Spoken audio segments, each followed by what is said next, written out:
ஆழ்வார் திருவடிகளே சரணம். எம்பெருமானார் திருவடிகளே சரணம். ஜீயர் திருவடிகளே சரணம். ஸ்ரீசைலேஷதயாபாத்திரம் தீபக்தியாதிகுணார்ணவம் யதீந்திரப்ரவணம் வந்தே ரம்யஜாமாதரம் முனிம். லக்ஷ்மீநாதசமாரம்பாம் நாதயாமுனமध्यமாம் அஸ்மதாச்சார்யபர்யந்தாம் வந்தே குருபரம்பராம்.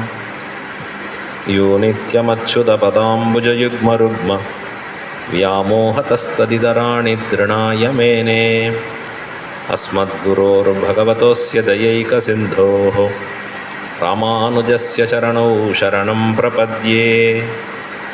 मातापिता युवतयस्तनया विभूतिः सर्वं यदेव नियमेन मदन्वयानाम्.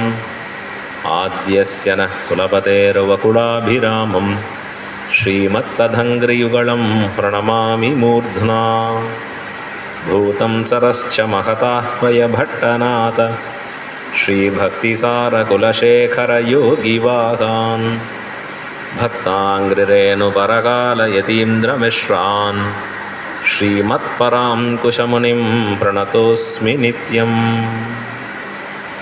नीलातुङ्गस्तनगिरितटी सुप्तमुद्बोध्य कृष्णं पारार्त्यं स्वं श्रुतिशतशिरःसिद्धमध्यापयन्ती. स्वोच्छिष्टायां सृजनिगलितं या बलात्कृत्य भुङ्क्ते गोदा तस्यै नम इदमिदं भूय एवास्तु भूयः. அன்னவயல் புதுவை ஆண்டாள் அரங்கற்கு பண்ணு திருப்பாவை பல்வதியம் இனிசையால் பாடிக் கொடுத்தாள் நற்பாமாலை பூமாலை சுடிக் கொடுத்தாளை சொல்லு. சூடிக் கொடுத்த சுடர்கொடியே தொல்பாவை பாடியருளவல்ல பல்வளையாய். நாடிநீர் வேங்கடவர்க்கு என்ன விதி என்ன இம்மாத்தம் நாம் கடவா வண்ணமே நல்கு. ஸ்ரீமத் கிருஷ்ண சமாஹ்வாய நமோ யமுனசூனவே யத்கடாக்ஷைகலக்ஷ்யானாம் சுலப ஸ்ரீதரः சதா.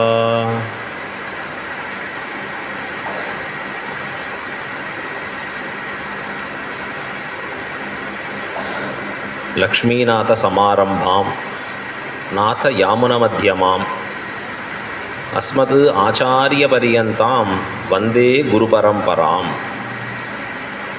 என்று ஸ்ரீ வைஷ்ணவ சம்பிரதாயத்தில் குரு பரம்பரையை நாம் உயர்த்தி சொல்லுவோம்.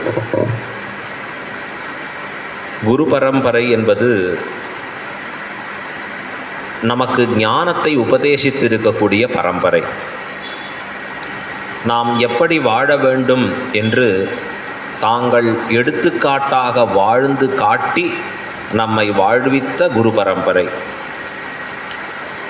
நாம் உய்வதற்காகவே உழைத்து இந்நிலவலுகளே வாழ்ந்து போன பெரியோர்களின் பரம்பரை. ஸ்ரீரங்கநாதனுடைய திவ்ய கடாட்சம் பெற்று நம்மை வாழ்வித்தருளின பெரியோர்களின் பரம்பரை. ஆழ்வார்களின் அனுக்கிரகம் பரிபூர்ணமாக நிரம்ப பெற்றிருக்கக்கூடிய பரம்பரை அந்த குரு பரம்பரை. ஓரான் வழி ஆச்சாரியர்கள், ஓர் ஆண் வழி ஆச்சாரியர்களாக ஒருவர் அதன்பின் இன்னொருவர் அதன்பின் இன்னொருவர் என்று ஸ்ரீ வைஷ்ணவ சம்பிரதாயமாகிறது ஒருவர் மற்றவருக்கு கொடுத்து கொடுத்து கொடுத்து வளர்க்கப்பட்டிருக்கக்கூடிய தரிசனம். அதனால தான் லக்ஷ்மீநாத சமாரம்பாம் நாத யாமுன மத்தியமாம். லக்ஷ்மிநாதன்னா பெரிய பெருமாள் ஸ்ரீரங்கநாதர்.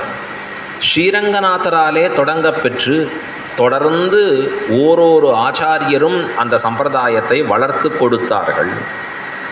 ஸ்ரீ வைஷ்ணவன் நாள்தோறும் அந்த குரு பரம்பரையை தியானிக்கணும். ஏன் தியானிக்கணும்?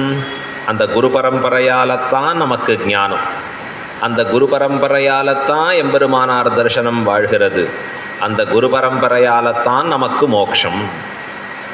ஆகையாலே ஒவ்வொரு நாளும் தியானிக்கணும். அஸ்மத் குருப்யோ நமஹா, அஸ்மத் பரமகுருப்யோ நமஹா என்று நம்முடைய ஆச்சாரியன், அவருடைய ஆச்சாரியன், அவருடைய ஆச்சாரியன் என்று இப்படியே கொண்டு போய் யார்கிட்ட போய் முடிக்கிறோம்? ஸ்ரீயை நமஹா, ஸ்ரீதராய நமஹா. என்று பிராட்டி திருவடிகளில், பிறகு பெரிய பெருமாள் திருவடிகளில். எதனாலே? பகவான் தான் ஸ்ரீ வைஷ்ணவ சம்பிரதாயத்தினுடைய பிரதம குருவாக இருந்து தொடங்கி வைத்தான். அவனுக்கு ஏற்கனவே ஒரு பொசிஷன் இருக்குது பகவானுக்கு. என்ன பொசிஷன்? பகவான்னு ஒரு பொசிஷன். கடவுள்னு பேர், இறைவன்னு பேர், பரபிரம்மம்னு பேர், பரம்ஜோதின்னு பேர், பரமாத்மான்னு பேர், சொல்லிகிட்டே போகலாம். இத்தனை பேர் வச்சுட்டு தனிக்கோல் ஆட்சி செய்யக்கூடிய அந்த பரமாத்மா, பரம்பொருள் எதை ஆசைப்படுகிறான் என்றால், தானும் ஒரு ஆச்சாரியனாக அன்வயிக்க வேண்டும் என்று ஆசைப்படுகிறான். அதுதான் பகவத்கீதையை உபதேசம் பண்ணா அர்ஜுனனுக்கு. அர்ஜுனன் கேட்டது ஒன்றே ஒன்று தான், சஞ்சலம் ஹி மனகிருஷ்ணா, எனக்கு மனசே சஞ்சலமாக இருக்குது பகவானே, கொஞ்சம் எப்படியாவது எனக்கு வழி காண்பி, இந்த போர் ஏன் புரியணும். அப்போ ஆரம்பித்தான் எம்பெருமான் கீதையை உபதேசம் பண்ண தொடங்குகிறான். கர்மயோகம் என்ன, ஞான யோகம் என்ன, பக்தி யோகம் என்ன, அதையும் கடந்திருக்கக்கூடிய சரணாகதியின் தன்னேற்றம் என்ன, எல்லாத்தையும் எங்கே சொன்ன அர்ஜுனனுக்கு? தேர்தட்டிலே வைத்து உபதேசம் பண்ணான்.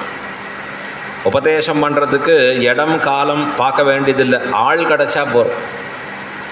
சத்தான அர்த்தங்களே பகவான் முத்துதிர்க்கிறா போலே உதிர்த்தான் அர்ஜுனனுக்கு. அவனுக்கு அதற்கு முன்பு என்ன பேர்? பார்த்தசாரதின்னு பேர். பார்த்தன் அர்ஜுனன், பார்த்தனுக்கு சாரதியாக இருந்தவன் கிருஷ்ணன். ஆகையாலே அவன் பார்த்தசாரதி. நான் எப்போ தேர்தட்டிலே கீதையை பகவான் இப்படி உபதேசித்தானோ, அர்ஜுனன் சிஷ்யனாக இருந்து என்னை நீ உன் சிஷ்யனாக ஏற்றுக்கொள்ள வேண்டும் என்று அர்ஜுனன் சிஷ்யனாக கேட்டானோ, அப்பொழுது பகவானுக்கு என்ன பேருன்னார்? கீதாச்சாரியன். அவருக்கு ஒரு பேர் கீதாச்சாரியன். ஏற்கனவே இருக்கே பட்டம், பகவான் இருக்குது, பரமாத்மான்னு இருக்குது. ஆனால் அவருக்கு என்னன்னார்? இல்லை இல்லை, இந்த ஆச்சாரிய பரம்பரையிலே நாமும் அன்வயிக்க வேணும். ஆச்சாரியன் உயர்த்தியா, பகவான்கிறது உயர்த்தியா? பகவான்கிறதுக்கு யாரும் சமமாக முடியாது.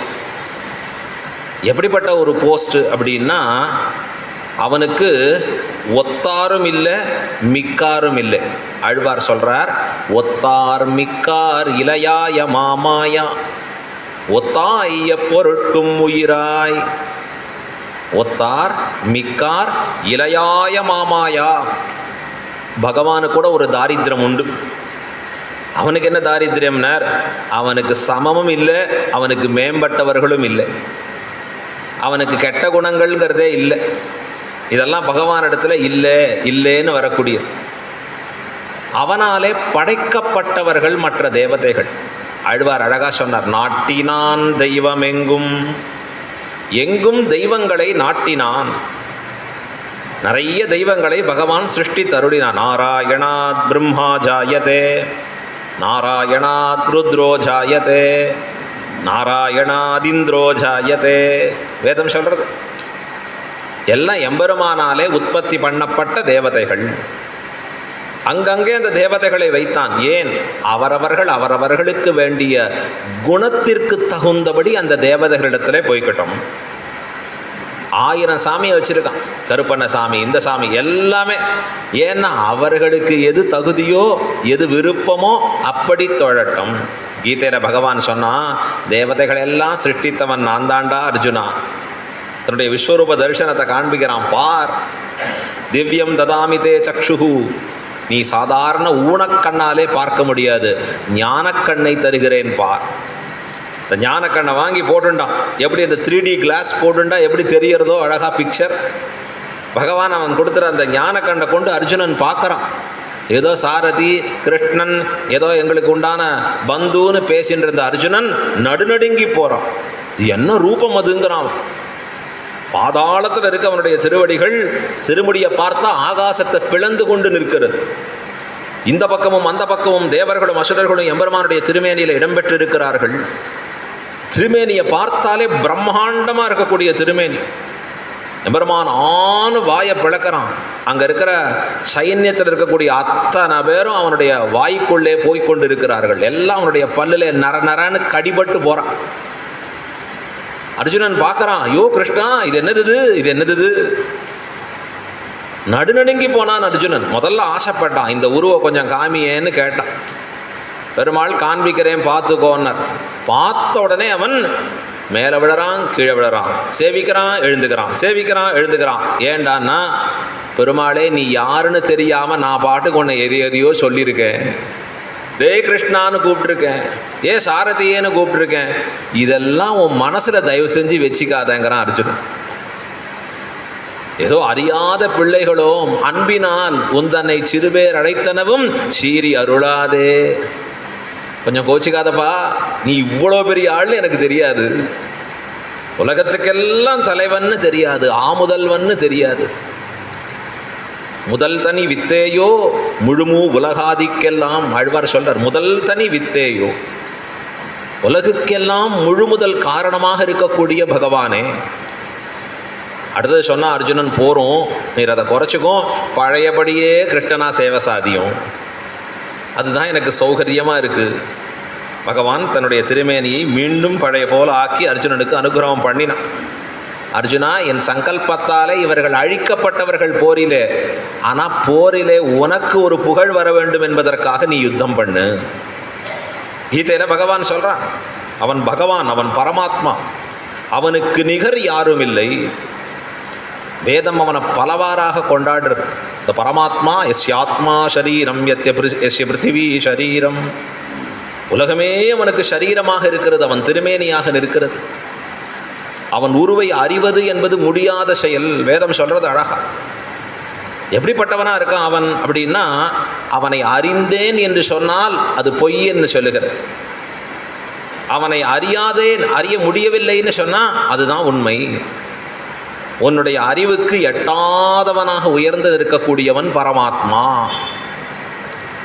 அழகா சொன்னார், யஸ்யாமதம் தஸ்ய மதம் மதம் யஸ்ய நவேதசா. வேதம் சொல்கிறது, யஸ்ய அமதம் தஸ்ய மதம் மதம் யஸ்ய நவேதசா. இது அழகா பராசர பட்டர் சம்ஸ்கிருதத்தில் ஸ்லோகமாக ஆக்கினார். அமதம் மதம் மதமதா மதம் ஸ்துதம் பரிநிந்திதம் பவதி நிந்திதம் ஸ்துதம் இதி ரங்கராஜ முதஜு குஷத்ரயீ ஸ்வமகேவயம் கிமிதிதம் ந சக்னுமஹ. அற்புதமான ஒரு ஸ்லோகம். அமதம் மதம் மதமதா மதம் ஸ்துதம் பரிநிந்திதம் பவதி நிந்திதம் ஸ்துதம். அமதம் மதம், அறியவில்லை அறியவில்லை அறியவல் என்று சொல்லுபவனுக்கு எம்பெருமான் அறிந்தவனாகிறான். அறிந்தேன் அறிந்தேன் அறிந்தேன் என்று சொல்லுவதற்கு அவன் அறியாதவனாக நிற்கிறான். உண்மை என்ன? பரமாத்மாவை அறிதல் என்பது முடியாத செயல்.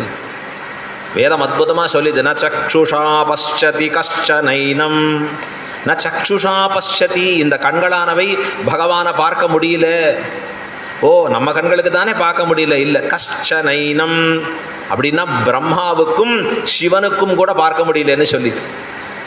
கட்கரிய பிரமன் சிவன் இந்திரனென் இவர்க்கும் கட்கரியவன். அழ்வார் சொன்னார், கட்கரிய பிரமன் சிவன். நம் கண்களுக்கு புலப்படாத பிரம்மாவுக்கும் சிவனுக்கும் கூட புலப்படாதவன் பரமாத்மா. அப்படி உயர்வர உயர்ந்திருக்கிற பகவான். திருவாய்மொழியில் முதல் பாசுரத்தில் ஆழ்வார் சொன்னார், உயர்வர உயர்நலம் உடையவன். உயர்வு அற, மற்றவர்கள் உயர்வு அல்லாதபடி உயர்ந்து நிற்கிற பரமாத்மா. அவர் எதற்கு ஆசைப்பட்டார்னா, நானும் ஒரு ஆச்சாரியனா வரேனே, நானும் இந்த குரு பரம்பரையிலே அன்வயிக்கிறேனே. அப்போ ஆச்சாரியர்கள் விசாரம் பண்ணால் எது சிறந்த போஸ்ட்டு, இது ரொம்ப சிறந்தது, பகவானாக இருக்கிறதா ஆச்சாரியனாக இருக்கிறதா? பகவானாக இருக்கிறது அவனுக்கு ஒத்தனுக்கே தான் தகுதி. வேறு யாரும் அந்த போஸ்ட் பக்கத்தில் போக முடியாது. அவன் ஒத்தன்தான் பரமாத்மா பரபிரம்மம் என்று சொல்லக்கூடியது. ஏதோ போனால் போகிறது அவன் பேரை மற்றவாளுக்கு வச்சுன்னு இருக்கோம். பகவான் வியாசர், பராசர பகவான், வாயு பகவான், அக்னி பகவான், ஏதோ பேரை சொல்லிக்கிறோம் நாம் எல்லாம், வருண பகவான். இது எப்படின்னா, அங்கேருந்து கொஞ்சம் காப்பி அடித்து இங்கே கொஞ்சம் பேரை வச்சுக்கிறோம்.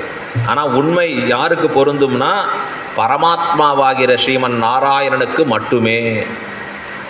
ஸ்ரீபாஷ்யத்தில் சுவாமி ராமானுஜர் அற்புதமாக விவரிக்கிறார் இதை. பிரம்மம் அப்படிங்கிற சப்தம், பகவான்கிற சப்தம், பகவத் சப்தவத்து யாருக்கு இருக்கும்? அவனுக்கு மட்டுமே பொருந்தும்.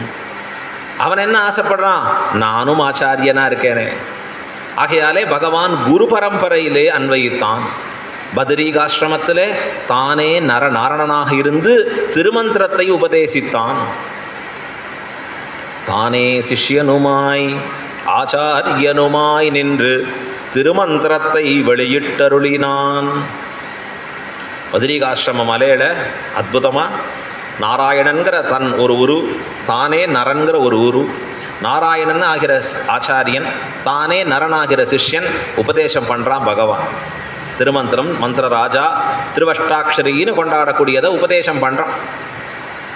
இப்போ ஏன்னா அந்த உபதேசம் எப்படி நடந்துக்கணும்னு சிஷ்யனாக இருக்கிறவனுக்கு தெரியறதுக்காக தானே அப்படி நடக்கிறான். சிஷ்யனாய் நின்றது சிஷ்யன் இருக்கும் இருப்பு நாட்டார் அறியாமையாலே அத்தை அறிவிக்கைக்காக ஒவ்வொரு இடங்களில் ஒவ்வொன்றும் உபதேசம் பண்ணான். அர்ஜுனனுக்கு, அதாவது முதல்ல பதரீகாசிரமத்தில் திருமந்திரத்தை உபதேசம் பண்ணான். விஷ்ணுலோகத்தில் பெரிய பிராட்டியாருக்கு துவயத்தை உபதேசம் பண்ணான். அர்ஜுனனுக்கு தேர்தட்டிலே சரமஸ்லோகத்தை உபதேசம் பண்ணான். ஆங்காங்கே தனித்தனித்து உபதேசம் பண்ண இந்த ரகசிய திரயத்தையும் தானே ஸ்ரீரங்கநாதனாக பெரிய பெருமாளாக இருந்து கொண்டு ஸ்ரீரங்கநாச்சியாராகிற பெரிய பிராட்டியாருக்கு உபதேசம் பண்ணான். அப்போ என்ன எடுத்தனார்? முதல் ஆச்சாரியன் யார்? பெரிய பெருமாள். அவர் தான் அந்த குரு பரம்பரையை தொடங்கி வைக்கிறவர். லக்ஷ்மிநாத சமாரம்பாம். சாக்ஷாத் பிராட்டியோடு கூடியிருக்கக்கூடிய மணாளனாகத்தானே இந்த குரு பரம்பரைக்கு முதல் ஆச்சாரியனாக இருந்து தொடங்குகிறான் பகவான். எவ்வளோ பெரிய பாக்கியம் இது! பரமபுருஷன் தானே ஆச்சாரியனாக இருந்து தொடங்கி வைக்கிறது. அப்படி தொடங்கி வச்சு வளர்ந்து வரக்கூடிய ஒரு சம்பிரதாயம். பெரிய பெருமாள் அவர் யாருக்கு உபதேசித்தார்? பெரிய பிராட்டியார். அவள் யாருக்கு உபதேசித்தார்? சேனை முதலியார். அவர் அடுத்தது யாருக்கு உபதேசித்தார்? நம்மாழ்வார். அடுத்தது அவருக்கு யாருன்னார்? நாதமுனிகள். நாதமுனிகள்லேருந்து உய்ய கொண்டார். அடுத்தது மணக்கால் நம்பி. அவர்கிட்டேருந்து எங்கே வருது? ஆளவந்தார். ஆளவந்தார்கிட்டேருந்து பெறக்கூடிய உபதேசம் பெரிய நம்பி. பெரிய நம்பி அடுத்தது யாருக்கு அந்த அர்த்த விசேஷங்களை உபதேசித்தார்? எம்பெருமானார். ராமானுஜருக்கு உபதேசித்தார். அவர் யாருக்கு அடுத்தது சிஷ்யர்னா? எம்பார். அடுத்தது பட்டர். அடுத்தது நஞ்சீயர், நம்பிள்ளை. இப்படின்னு அடுத்தடுத்து கொண்டு போகிறார். வடக்கு திருவீதி பிள்ளை. அடுத்தது பிள்ளலோகாச்சாரியர். அடுத்தது திருவாய்மொழி பிள்ளை. கடைசியாக மணவாள மாமுனிகள். இதுதான் இந்த ஓரான்வழியாக வந்திருக்கிற குரு பரம்பரை. பெரிய பெருமாள் தொடங்கி மணவாள மாமுனிகள் பர்யந்தம் வந்திருக்கக்கூடிய இந்த ஆச்சாரிய பரம்பரை ஓரான்வழி ஆச்சாரிய பரம்பரைன்னு பேர். உயர்ந்திருக்கிற பரம்பரை. இவர்கள் எந்த அர்த்தங்களை நிச்சயம் செய்திருக்கிறார்களோ அதுதான் ஸ்ரீ வைஷ்ணவத்திலே முடிவு செய்யப்பட்ட அர்த்தங்கள். இவர்கள் எப்படி வாழ்ந்து காட்டியிருக்கிறார்களோ அதுதான் ஸ்ரீ வைஷ்ணவத்திலே நாம் எல்லாரும் வாழ வேண்டிய முறை. அவர்கள் சொல்படியும் செயல்படியும் வாழ்வது மட்டுமே ஒரு வைணவனின் குறிக்கோளாக நிற்க வேணும். அவர்கள் சொல்லாத சொல்லும் வாழாத வாழ்க்கையும் நமக்கெல்லாம் தியாஜ்யம், விடத்தக்கது. அழகாக மணவாள மாமுனிகள் சாதிக்கிறார். உபதேச ரத்ன மாலையில் பூர்வாச்சாரியர்கள் போத அனுஷ்டானங்கள் கூறுவார் வார்த்தைகளை கொண்டு நீர் தேறி இருள் தரும் ஆஞாலத்தே இன்பமுத்து வாழும் தெருள் தருமா தேசிகனை சேர்ந்து. நீ எப்படி வாழணும்? பூர்வாச்சாரியர்களுடைய போதம், அவர்கள் என்னெல்லாம் உபதேசம் பண்ணியிருக்காளோ, அவர்கள் எப்படி அனுஷ்டானம் பண்ணி வாழ்ந்திருக்கிறார்களோ அதுதான் உனக்கு பிரமாணம். முன்னோர் மொழிந்த முறை தப்பாமல் கேட்டு பின்னோர்ந்து தாம் அதனை பேசாதே. முன்னோர் மொழிந்திருக்கக்கூடிய முறை எப்படி இருக்கிறோ அதை தப்பாமல் கேட்டு நடக்க வேணும். இல்லை சுவாமி, அதை பின்பற்றி நடப்பது எனக்கு கஷ்டமாக இருக்குது. பின்னோர்ந்து தாமதனை பேசுதல் வேண்டும். பேசாதபடி மனம் போன போக்கில் நான் என் இஷ்டத்துக்கு பேசினேன்னா தன்னெஞ்சில் தோற்றினதே சொல்லி சொன்னால் மட்டும் போராது. இது சுத்த உபதேசவர வார்த்ததென்பர். நான் சொன்னதெல்லாம் கரெக்டாக சொன்னேனா? எப்படி அழகாக புதுசாக யோசிச்சு சொன்னேனா அப்படின்னு சொன்னால் அவனுக்கு என்ன பேருன்னர்? மூர்க்கராவார். அவனுக்கு மூர்க்கன்னு பேருன்னர். படியன் திருப்பாவையை சொல்கிறேன். என் நெஞ்சில் தோற்றியதை சோத்தி சொல்ல முடியாது. சொன்னால் எனக்கு ஏற்கனவே ஒரு பட்டம் கொடுத்துட்டார். என்ன? மூர்க்கராவார். அவன் மூர்க்கன். எப்படி சொல்ல வேணும்? பூர்வாச்சாரியர்கள் காட்டிக் கொடுத்த அர்த்தத்தை, உபதேசம் பண்ண அர்த்தத்தை தான் சொல்ல வேணும். அதுதான் நிச்சயிக்கப்பட்ட அர்த்தம், பகவான் ஏற்றுக்கொண்ட அர்த்தம். இப்போ நம்முடைய பாரத தேசத்தில் இருக்கு, எல்லாரும் ஃபாலோ த லெஃப்ட்னு சொல்லி போகிறான். வெளிநாட்டில் போனீங்கன்னா ரைட்டுன்னு போவான். நாம் இங்கே பார்த்தோம், வெளிநாட்டு மாதிரி இங்கே கொண்டு வரணும்னு நினைக்கிறேன், நான் ஃபாலோ த ரைட் ஆரம்பிக்கிறேன் அப்படின்னா இங்கே பண்ண முடியுமா? நீங்கள் யார் சார்? நீங்கள் லா மேக்கிங் அத்தாரிட்டியா? உங்களுக்கு என்ன அதிகாரம் இருக்குது? நீங்கள் என்ன சுப்ரீம் கோர்ட்டா ஜட்ஜ்மெண்ட் கொடுக்கறதுக்கு? அப்போ நாம் இங்கே இருக்கிற சட்ட விதிமுறைகளை கண்டிப்பாக கடைபிடிக்க வேணும். லெஜிஸ்லேட்டிவ் என்ன சொல்கிறதோ கேட்கணும், எக்ஸிக்யூட்டிவ் எப்படி உத்தரவு போகிறதோ வாழணும், இதை கன்ஃபார்ம் பண்ணக்கூடிய ஜுடிஷியரி எப்படி சொல்கிறதோ அப்படி இருந்தாங்க.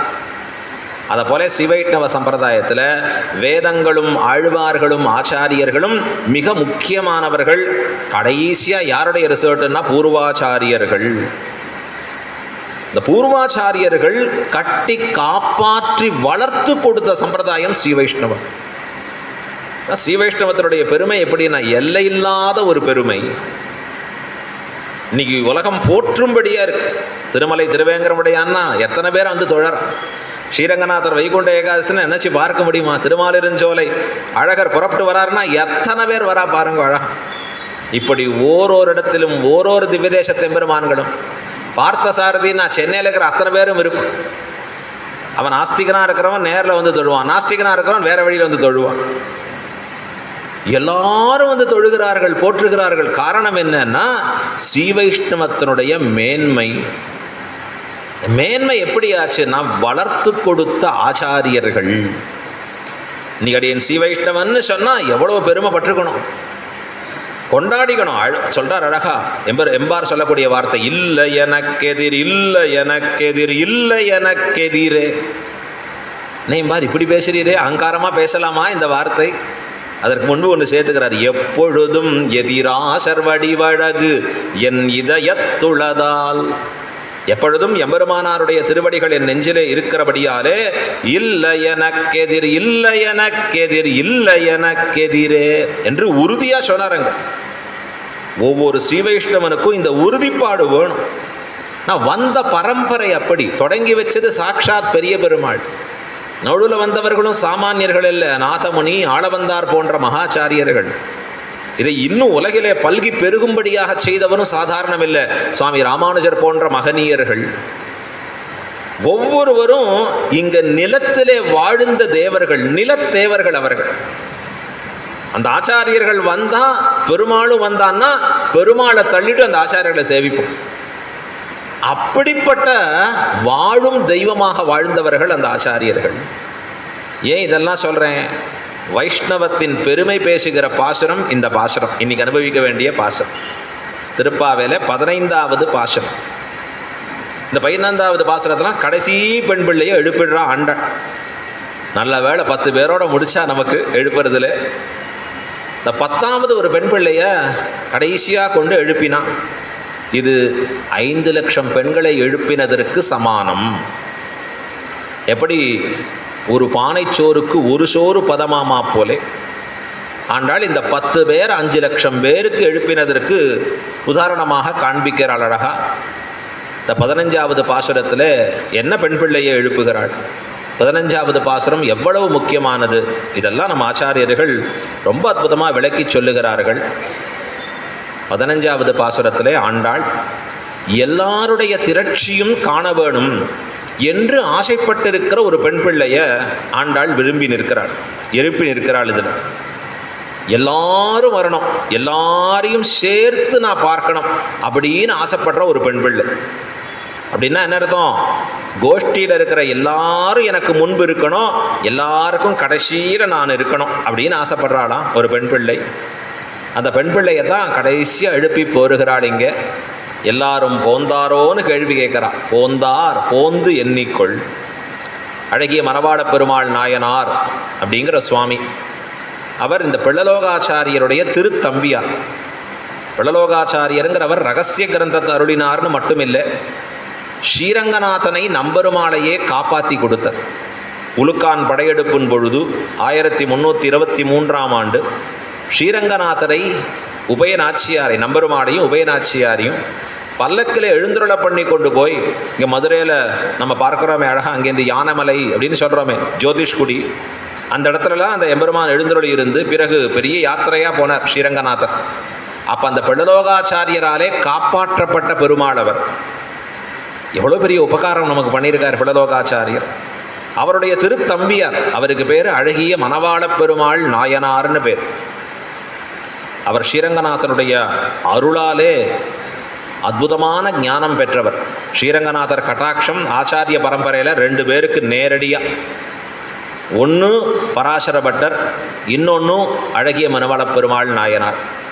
பராசர பட்டர் ஸ்ரீரங்கநாதனுடைய அரவணை பிரசாதத்தாலே திருவவதாரம். அழகிய மணவாளப் பெருமாள் நாயனார் ஸ்ரீரங்கநாதனுடைய ஆக்ஞையாலே திருவவதாரம். நம்பிள்ளைங்கிற ஆச்சாரியர், அந்த ஆச்சாரியர் தன்னுடைய சிஷ்யருக்கு அனுகிரகம் பண்ணுறார். நம்மை போல் ஒரு குழந்தை பிறக்கட்டும் நமக்கு அப்படின்னு ஒரு அனுகிரகம் பண்ணுறார். அந்த குழந்தை பிறந்து அழகாக அந்த குழந்தைக்கு தான் நம்பிள்ளையுடைய திருநாமத்தை சொல்கிறார். வரப்போகிறது அந்த வைபவம் சொல்கிறேன். பிள்ளலோகாச்சாரியர்னு பேர். இந்த பிள்ளலோகாச்சாரியருக்கு 1 வருஷம் முடியறது அப்த பூர்த்தி. நம்ம சொல்கிறோமே ஓராண்டு நிறைவு அந்த குழந்தைக்கு. அழகாக 1 வயசான உடனே கோயிலுக்கு அழைச்சிட்டு போகிறா. பெரிய பெருமாள் முன்னாடி சேவை பண்ணி வைக்கிறார். அவர் அப்பா வடக்கு திருவீதி பிள்ளைன்னு பேர். அவர் அங்கே கூட நிற்கிறார். அவருடைய ஆச்சாரியன் நம்பிள்ளைங்கிறவர் பக்கத்தில் இருக்கார். அப்போ பெரிய பெருமாள் ஆவேசித்து அருளுகிறார் அர்ச்சகர் முகேன, உம்மை போல் ஒரு பிள்ளைன்னு சொன்னீரே, நம்மை போல் ஒரு பிள்ளைன்னு சொல்லும்னு. பெரிய பெருமாளை போரே ஒரு பிள்ளை பிறப்பார் அப்படின்னு அந்த மூலஸ்தானத்தில் பெரிய பெருமாள் முன்னாடி நம்பிள்ளை சொன்ன வாக்கு. அவரை போல் ஒரு பிள்ளை, யாரை போல உள்ள படுத்துட்டு இருக்காரு பாரும், அவரை போலே. அடுத்த வருஷம் அதை மாதிரி ஒரு பிள்ளை பிறந்தான். அவனுக்கு என்ன பேர்? அழகிய மணவாளப் பெருமாள் நாயனார். பெரிய ஸ்காலர், அன்இமேஜினபிள் அவருடைய புத்திசாலித்தனம். எங்கெங்கோ பாசுரங்களில் சொல்லப்பட்டிருக்கக்கூடிய அர்த்தங்கள் எடுத்து ஒரு கோர்வையாக கோத்து காட்டக்கூடிய சாமர்த்தியம் அவர். அவ்வளோ பெரிய மகானுபாவர். இதில் என்ன பாக்கியம்னா, பிடலோகாச்சாரியரும் அழகிய மணவாளப் பெருமாள் நாயனாரும் இருவரும் பிரம்மச்சாரிகள், நைஷ்டிக பிரம்மச்சாரி. நமக்கு இன்றைக்கி என்ன பாக்கியம்னா, இன்றைக்கி தான் மார்கழி மாதம் அவிட்ட நட்சத்திரம். நேதி ஸ்ரவணம், இன்றைக்கி அவிட்டம். இது என்ன? அந்த அழகிய மணவாளப் பெருமாள் நாயனாரின் திருநக்ஷத்திரம். அவர் அவதாரம் பண்ண நன்னாள். அவர் அருளி செய்த ஒரு கிரந்தம் ஆச்சாரிய ஹிருதயம்னு பேர்.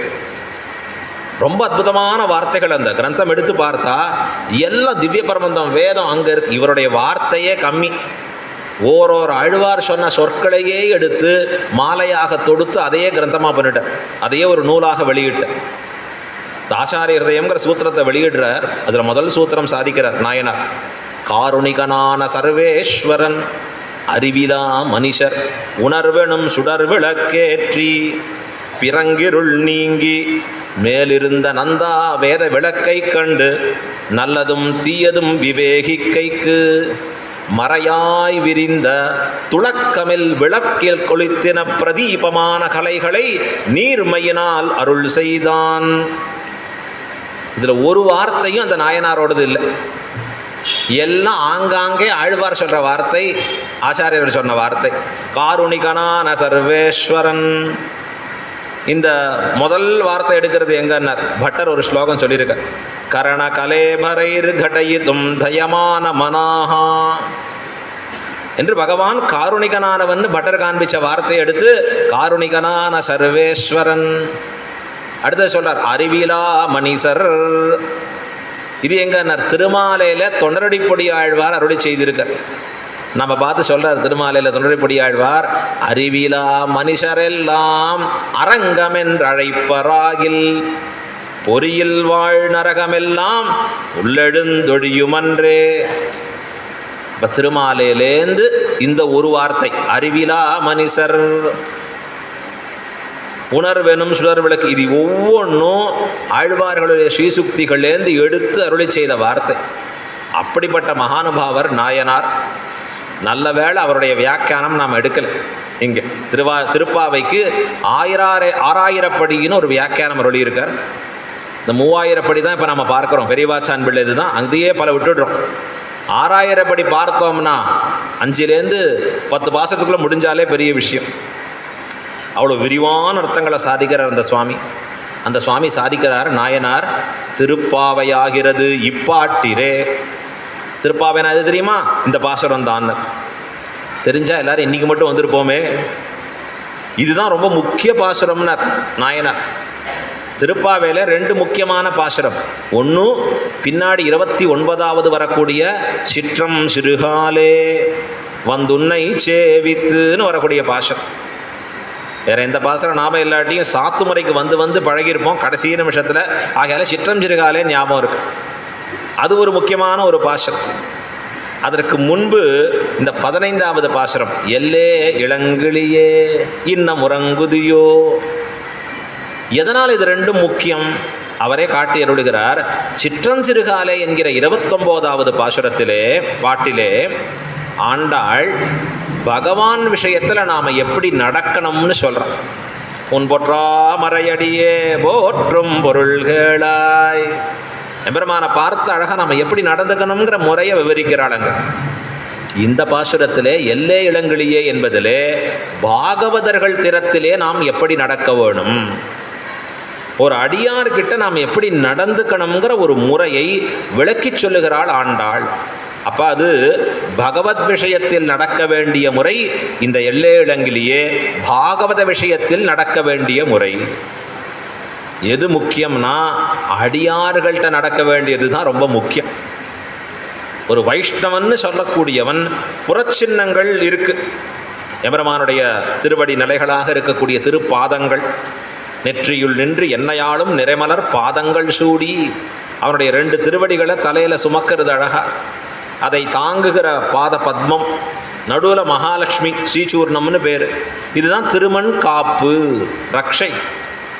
இதை 12 திருமண் காப்பு உடம்புல 12 இடங்களில் அணிகிறான். கேசவன், நாராயணன், மாதவன், கோவிந்தன் என்று பகவானுக்கு இருக்கிற 12 திருநாமங்களோட இந்த திருநாமங்களையும் அணிகிறான்.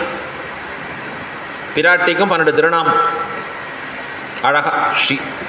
இப்போ இந்த 12 திருமான்களோடு இருக்கக்கூடிய அந்த திருமண் காப்பு, துளசி மாலை அணிதல், தாமரை மாலையை அணிந்து கொண்டிருத்தல், இதெல்லாம் வெளியில் இருக்கக்கூடிய சின்னங்கள், புறச்சின்னங்களாக காட்டப்படுகின்றன. புறச்சின்னங்கள் மட்டுமே இவனை வைஷ்ணவனாக ஆக்குமான்னா ஆக்காது. அகச்சின்னங்கள் ரொம்ப முக்கியம். உள்ளே இருக்க வேண்டிய அடையாளங்கள்.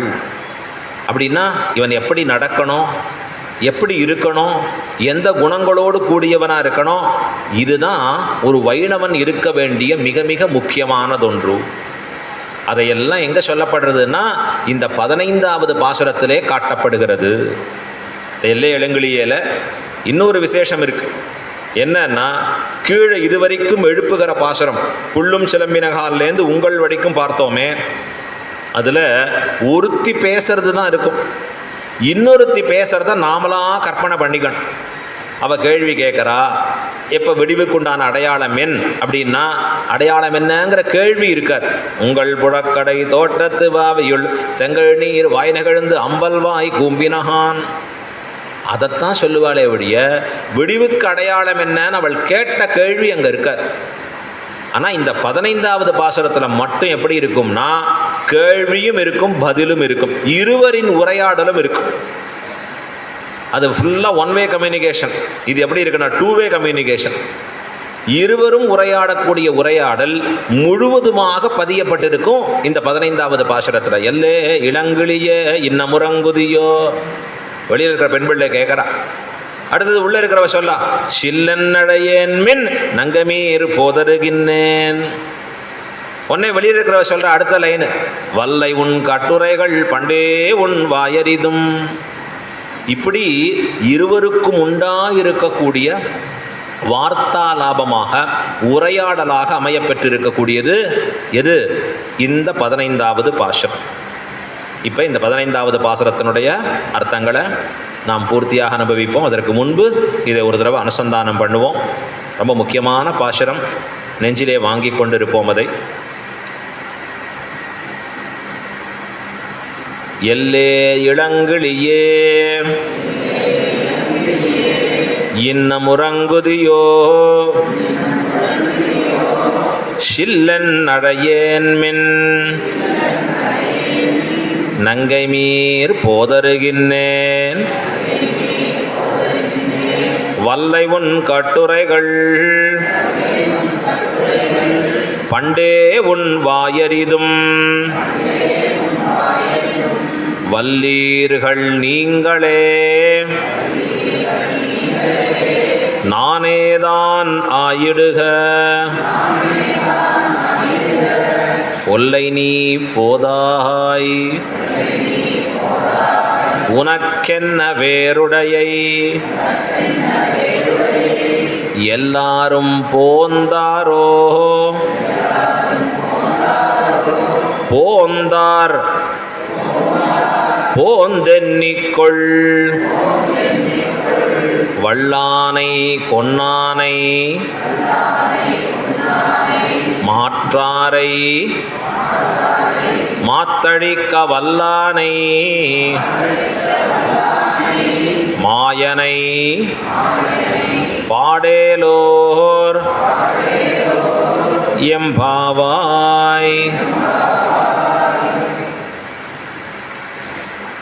எல்லே இளம்கிளியே, உங்கள் ஊர் பக்கம் இருக்குல்லே, இது ரெண்டு விஷயம் இருக்குது, சம்போதனமும் இருக்குது, ஆச்சரியமும் இருக்குது. இளம் கிளியே, இளமையான கிளி போன்றவளேன்னு அர்த்தம். இன்னும் உறங்குதியோ, இன்னுமா தூங்கின்னு இருக்க? இது வெளியில் இருப்பவர் சொல்கிறா, உள்ளே இருக்கிறவள் சொல்கிறா, சில்லன் அழையேன் மின், சிலுகு சிலுகுன்னு அழைக்காதிகோ, எனக்கு கொஞ்சம் டிஸ்டர்பன்ஸாக இருக்குதுன்னு அர்த்தம்.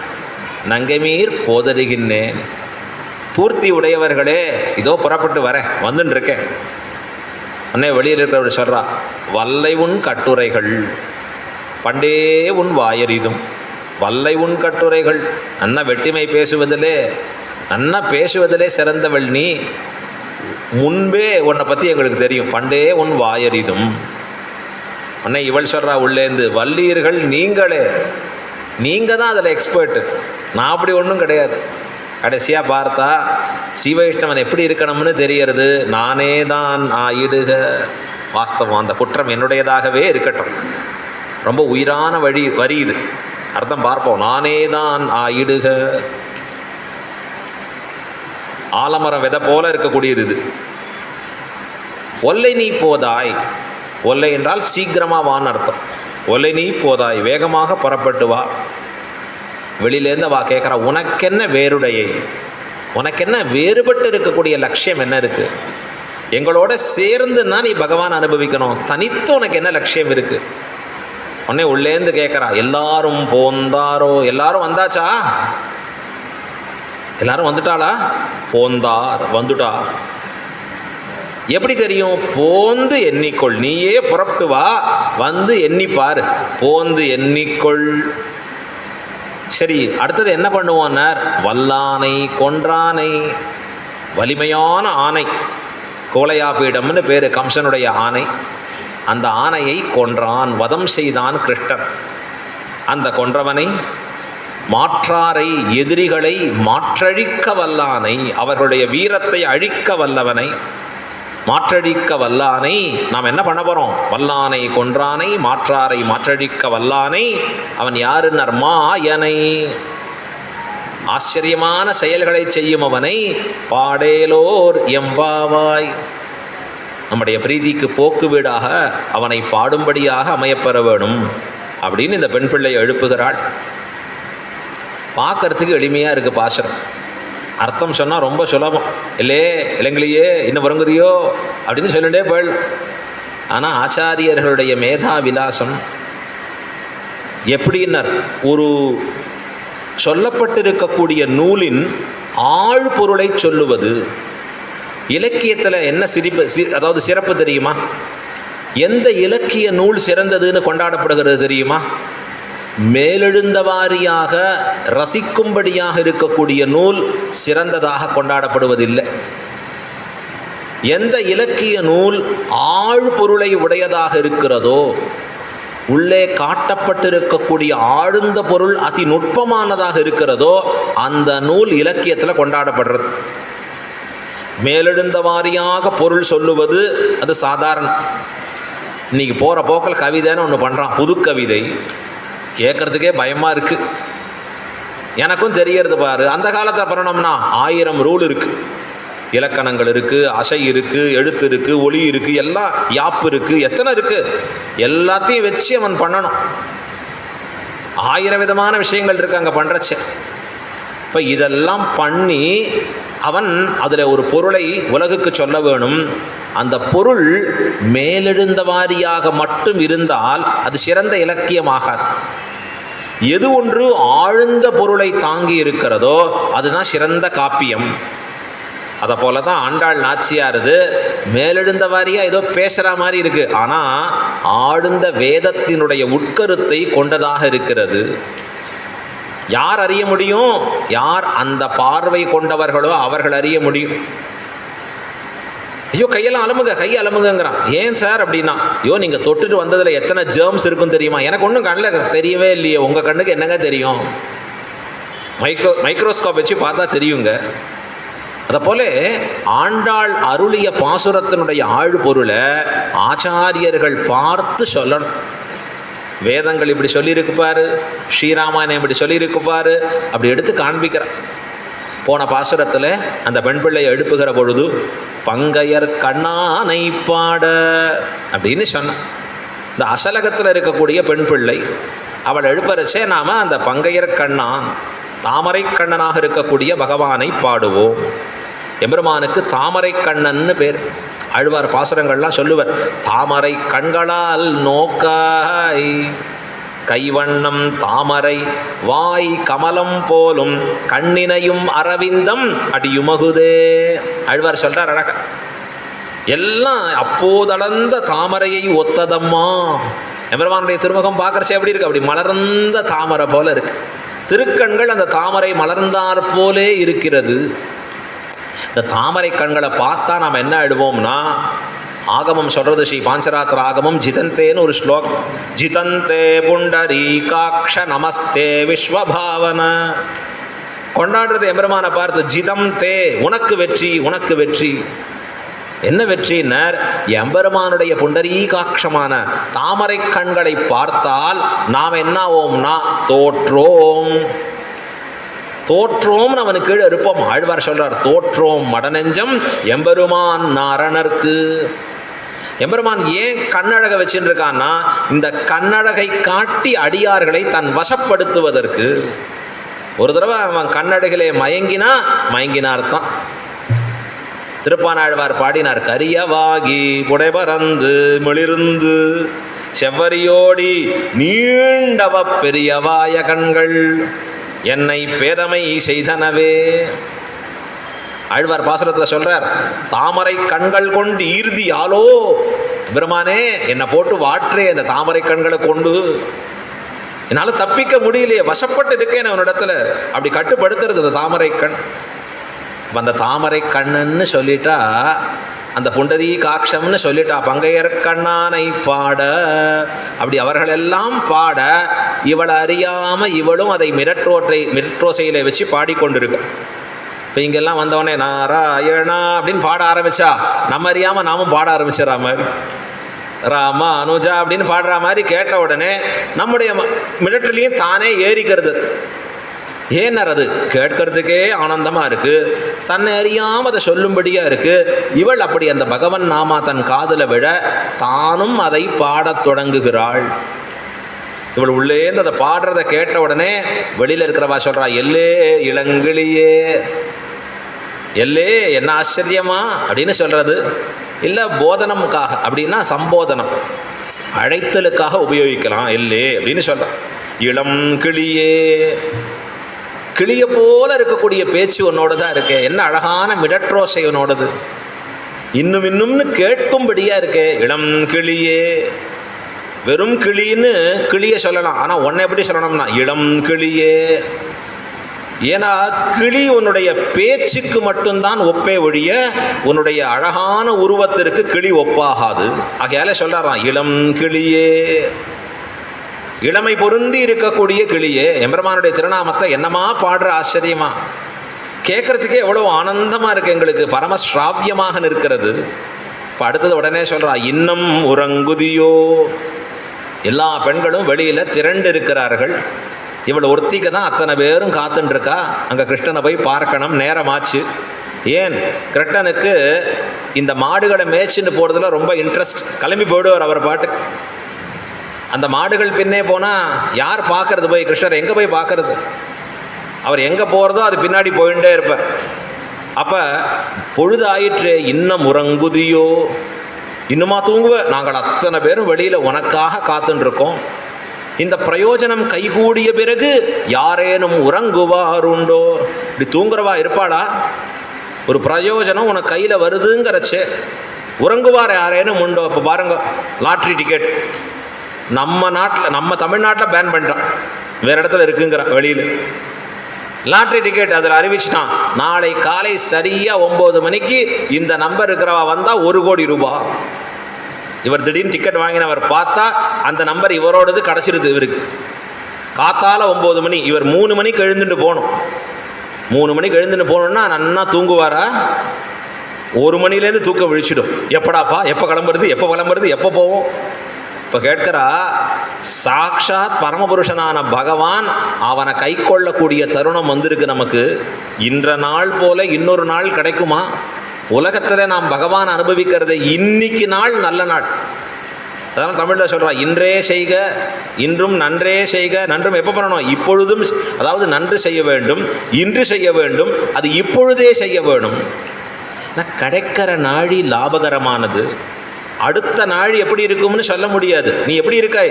இன்னும் உறங்குதியோ, இன்னுமா சயனித்து கொண்டு இருப்பாய். எம்பெருமான் நமக்கு கைபுகிற பொழுது, நாங்கள் எல்லாம் உன் வரவுக்காக காத்திருக்கிற பொழுது, நீ வராத பொழுது, கோஷ்டியே தொடங்காத பொழுது, இப்போ எங்களை இப்படி காக்க வைக்கலாமா? இன்னும் உறங்குதியோ. உன்னை உள்ளேந்து அந்த பெண் பிள்ளை பதில் சொல்கிறா, சில்லன் அழையேன் மின். சில்லன் அழையேன் மின்னா சிலுகு சிலுகுன்னு அழைக்காதீங்கோ. இந்த குழந்தை நன்னா படுத்து தூங்கின்னு இருப்பான் அழகா. அம்மா அங்கேருந்து எழுப்புறாடே, எழுந்துடுறாள். அம்மா நான் எழுந்து வருவேன், நீ என்னை கூப்பிடாமல் இருந்தால் நான் வருவேன், சத்தம் போடாமல் இருந்தால் நானே வருவேன். அவன் அம்மாவுக்கு தெரியும், கூப்பிட்டாலும் வரமாட்டேன், கூப்பிடாமல் இருந்தால் இன்னும் நன்னா தூங்குவேன். இப்போ அவள் சொல்கிறது எப்படி இருக்குன்னா, சில்லன் அழையேன் மின். சிலுகு சிலுகுன்னு அழைக்காதீங்கோ, வந்துன்னு இருக்கேன், இதோ வரேன், நான் புறப்பட்டு வரக்கூடியவனாக இருக்கேன். ஏன்? இவர்கள் பேச்சு இவளுக்கு ரொம்ப உத்தேசம். வைஷ்ணவர்கள் இல்லையா, பரம பாகவதோத்தமர்கள் இல்லையா, ஒருவருக்கு இன்னொருவர். அப்போ அவள் பேசுவது இவளுக்கு ஸ்ராவியமாக கொண்டாடப்பட வேண்டி இருக்க, ஏன் இவள் இப்படி சொல்கிறா சில்லன் அழையேன் மின் அப்படின்னா, இவள் மனசுக்குள்ள கிருஷ்ணானுபவத்தில் மூழ்கி இருக்கா. எம்பெருமானையே நினைந்து நைந்து உள்கரைந்து உருகி நிற்கிறாள். கண்ணநீர் மல்க அழுவார் சொல்கிறார் அழகா. கூரத்தாழ்வான் ஒரு தடவை உபன்யாசம் பண்ண போகிறாராம் திருவாய்மொழி. இந்த கிடாம்பி ஆச்சான்கிற சுவாமி ராமானுஜருடைய தளிகை பண்ணுறவர். அவர் தளிகை பண்ணுறவர் லேட்டாக உள்ள நுழையிறார். ராமானுஜர் சாதாரண குரு இல்லை, பெரிய மேனேஜ்மெண்ட் குரு வேறு. அவர் கொஞ்சம் லேட்டாக வர்றார் கிடாம்பி ஆச்சான். வந்த உடனே கேட்டார், ஏன் வைகி வந்தாய்? வைகினா ஏன் தாமதம்னு அர்த்தம். என்ன லேட்டுன்னார். இல்லை, கூரத்தாழ்வான் திருவாய்மொழி பாடான் என்றார், காலக்ஷேபம் பண்ணார், அதுக்காக போய் கேட்டேன். உடனே இவர் சாதாரணமாக விடுறதில்லை. அவர் சொன்னதென், நீ கேட்டதென்ன? அவர் என்ன சொன்னார், நீ என்ன கேட்ட? உபன்யாசம் முடிஞ்சு கீழே போகிறச்சே எல்லாரையும் திருப்பாவை என்ன கேட்டீர்கள்? ஏதோ ஃப்ரீயாக கேட்கலான்னு வந்தோம், நாள்லேருந்து வருது கட்டம்தான் சுவாமி. ராமானுஜர் பிடிச்சிடுவார் அழகா. என்ன கேட்ட சொல்லு பாப்போம். அவர் என்ன சொன்னார்? முதல்ல ஆரம்பித்தார் திருவாய்மொழி, தனியெல்லாம் அனுசந்தானம் பண்ணார். பண்ண பிறகு என்னார்? 10 அடியவருக்கு எளியவன் பிறர்களுக்கரிய வித்தகன். இதுக்கு மூலத்தை ஓதுதல்னு பேர், பாசுரத்தை அனுசந்தானம் பண்ணுதல். ஒரு முறை மூலத்தை ஓதினார். அந்த பாசுரத்தை அப்படியே நிதானமாக அனுசந்தானம் பண்ணார். கையை கூப்பிண்டு கண்களை மூடிண்டு அப்படியே உயர்த்தி தலைமையில் வச்சு இந்த பாசுரத்தை அனுசந்தானம் பண்ணுறார். பண்ணின பிறகு நாங்கள் வெயிட் பண்ணி காத்துருக்கோம். ஆழ்வார் அடுத்தது சொல்ல போகிறார். குரத்தாழ்வான் அடுத்த பாசுரம். அடுத்தது சொன்னார் அவர். அடுத்தது என்னன்னார்? கண்ணநீர் மல்கருது எத்திரம் எத்திரம் உரளினோடு இணைந்திருந்தேங்கிய எழிவே அப்படின்னு படிச்சுட்டு சொல்லிட்டு அடுத்த வார்த்தை வரலையாம் குரத்தாழ்வான். அப்படியே நிற்கிறார். 10 நிமிஷம் ஆச்சு, 15 நிமிஷம் ஆச்சு, அரை மணி ஆச்சு, 3/4 மணி நேரம் ஆச்சு. அப்புறம் கண்ணை திறந்து இன்னைக்கு இத்தோட போகிறோம், நாளைக்கு பார்த்துக்கலான்னார். என்ன சொன்னார்னார்? 4 வரி தமிழ் பாட்டை பாடினார். இப்போ இயலை ஓதினா மாதிரி எல்லை இலைங்களையே பாடி முடிச்சுட்டு உபன்யாசம் ஆச்சுன்னா அதுக்கு மேலே வார்த்தை வரலையும் ஆழ்வான் அப்படி மயங்கி இருந்தார். என்ன எம்பெருமானார் சொன்னார், அவரும் ஒரு பிரகிருதியோ, என்ன ஆச்சரியம் அது, நம்ம ஆழ்வார் தான் மோகித்து விழுந்தாருன்னா இவரும் அப்படி மயங்கி நிற்கிறாரே. இப்போ எம்பெருமானுடைய அனுபவத்தில் உள்ள ஆழ்ந்து இருப்பவர்களுக்கு வெளியில் வேறொன்று தோன்றும்படியாகவே இருக்காது. அதனால தான் அந்த ஞானிகள் எல்லாம் மெடிடேஷனுங்கிற, நாமெல்லாம் பண்ணுறதெல்லாம் மெடிடேஷனே கிடையாது. மெடிடேஷன் பண்ணிகிட்டே இருப்போம், அங்கே ஃபோன் வந்திருக்கும், 15 நிமிஷம் கழிஞ்சு எழுந்து போய் இந்த ஃபோனில் என்ன பேசினா நீங்கள் தான் மெடிடேஷன் பண்ணுறீங்களேன்னார். அப்போ பண்ணாலும் என் புத்தி அங்கே தான் இருக்குது. புத்தி ஃபுல்லாக இங்கே உள்ளே போகணும், மனசு முழுக்க இங்கே நிறைஞ்சு இருக்கணும். ரிஷிகள்கிட்ட தபஸ்விகள்கிட்ட அப்படி இருக்குது, சுற்றி என்ன பண்ணுறான்னு தெரியாது. ரொம்ப பெரிய விஷயம் அது. இந்த பரீட்சித்து மகாராஜன் ஒரு ரிஷி ஆசிரமத்துக்குள்ளே போகிறான், ஒரே பசி அவனுக்கு, ஒரே தாகம் வேற. இந்த ரிஷி தபஸில் மூழ்கி இருக்கார் பாவம், பரிபூர்ணமாக எம்பெருமான தியானிச்சுட்டே இருக்கார். இவன் வரான்னு தெரியல, ராஜா வந்தால் கவனிக்கணும்னு தெரியல, தன்னை மறந்து இருக்கார் அவர். ராஜாவுக்கு வந்தது எப்போவுமே கோபம் இருக்கிற சமயத்தில் பேசாமல் இருக்கிறது நல்லது அப்படின்னு சொல்லிட்டா போகிறோம். அந்த மௌன விரதம் அப்போ ரொம்ப தேவை. இல்லை அடுத்தது ரெண்டாவதாக இருக்கிறது, பசியும் சேர்ந்து இருக்குன்னா பக்கத்துலேயே போகக்கூடாது, யார் பக்கத்துலேயும். ஏன்னா நம்ம பசி இருந்தால் 10 பறந்து போகும், தட்டு இருந்தால் தட்டு கூட பறந்து போகும். இந்த ராஜா கோபம் பசி தாகம் எல்லாம் சேர்ந்துருந்து அந்த ரிஷி, இவன் நல்லவன், ரொம்ப ரொம்ப தர்மிஷ்டனவன். ஆனால் என்னாச்சுன்னா என்னை அவமதிக்கிறார் ரிஷிங்கிற காரணத்துக்காக செத்த பாம்பெடுத்து தூக்கி அவர் மேலே போட்டான், அவருக்கு மாலையாக போட்டான். கடைசியாக அந்த ரிஷியுடைய புத்திரன் இந்த ராஜாவுக்கு சாபம் விடும்படியாக ஆயிற்று. யாராது என் தகப்பனார் மேலே இப்படி போட்டது. அதுக்கப்புறம் தான் அந்த ரிஷி வெளியில் வரார். வந்த உடனே கேட்டுக்கிறார், ஓ இப்படி ஆச்சா, அடே பிள்ளாய். முதல்ல கடிந்துக்கிறார், யாரை தெரியுமா, தன் பையனை. ஏண்டா சாபம் விட்டாய்? அவனை ஏதோ பாவம் தெரியாமல் பண்ணிட்டு போயிருப்பான் அந்த ராஜா, இதெல்லாம் கோபிச்சுக்கலாமா நாம? சாபம் கொடுக்கக்கூடாதுன்னார் தன் பிள்ளையை பார்த்து. ஆனால் ரிஷி சாபம் பழிக்காமல் இருக்காது. இப்போ என்ன தெரிகிறதுனா, தன் நிலையில் மயங்கி இருக்கிறவா அவர்களுக்கு பகவத் அனுபவத்தில் மூழ்கி இருந்தால் வேறு எதுவுமே கண்ணில் தெரியாது. அது எப்படின்னார், பெருமாளே வந்தால் கூட தெரியாது. ஸ்ரீரங்க க்ஷேத்திரத்தில் இருக்கிற ஒவ்வொன்றும், கல் மரம், அங்கே இருக்கிற செடி கொடி, அங்கே பார்க்கக்கூடிய மதில் கோபுரம் மண்டபம் பிராகாரம் எல்லாம் 1000 வரலாறுகள் உள்ளடக்கியது. வைகுண்ட ஏகாதசி துவாரம் பரமபத வாசல்னு இருக்கு, அந்த திறந்து பெருமாள் வெளில வராரு. இந்த பரமபத வாசல்லேருந்து தாயார் சன்னதி போகிற வழி இருக்குது. அங்கே பக்கத்தில் பார்த்தா அழகான ஒரு புஷ்கரணி, ஒரு குளம். அதுக்கு பேர் சந்திர புஷ்கரணின்னு பேர்.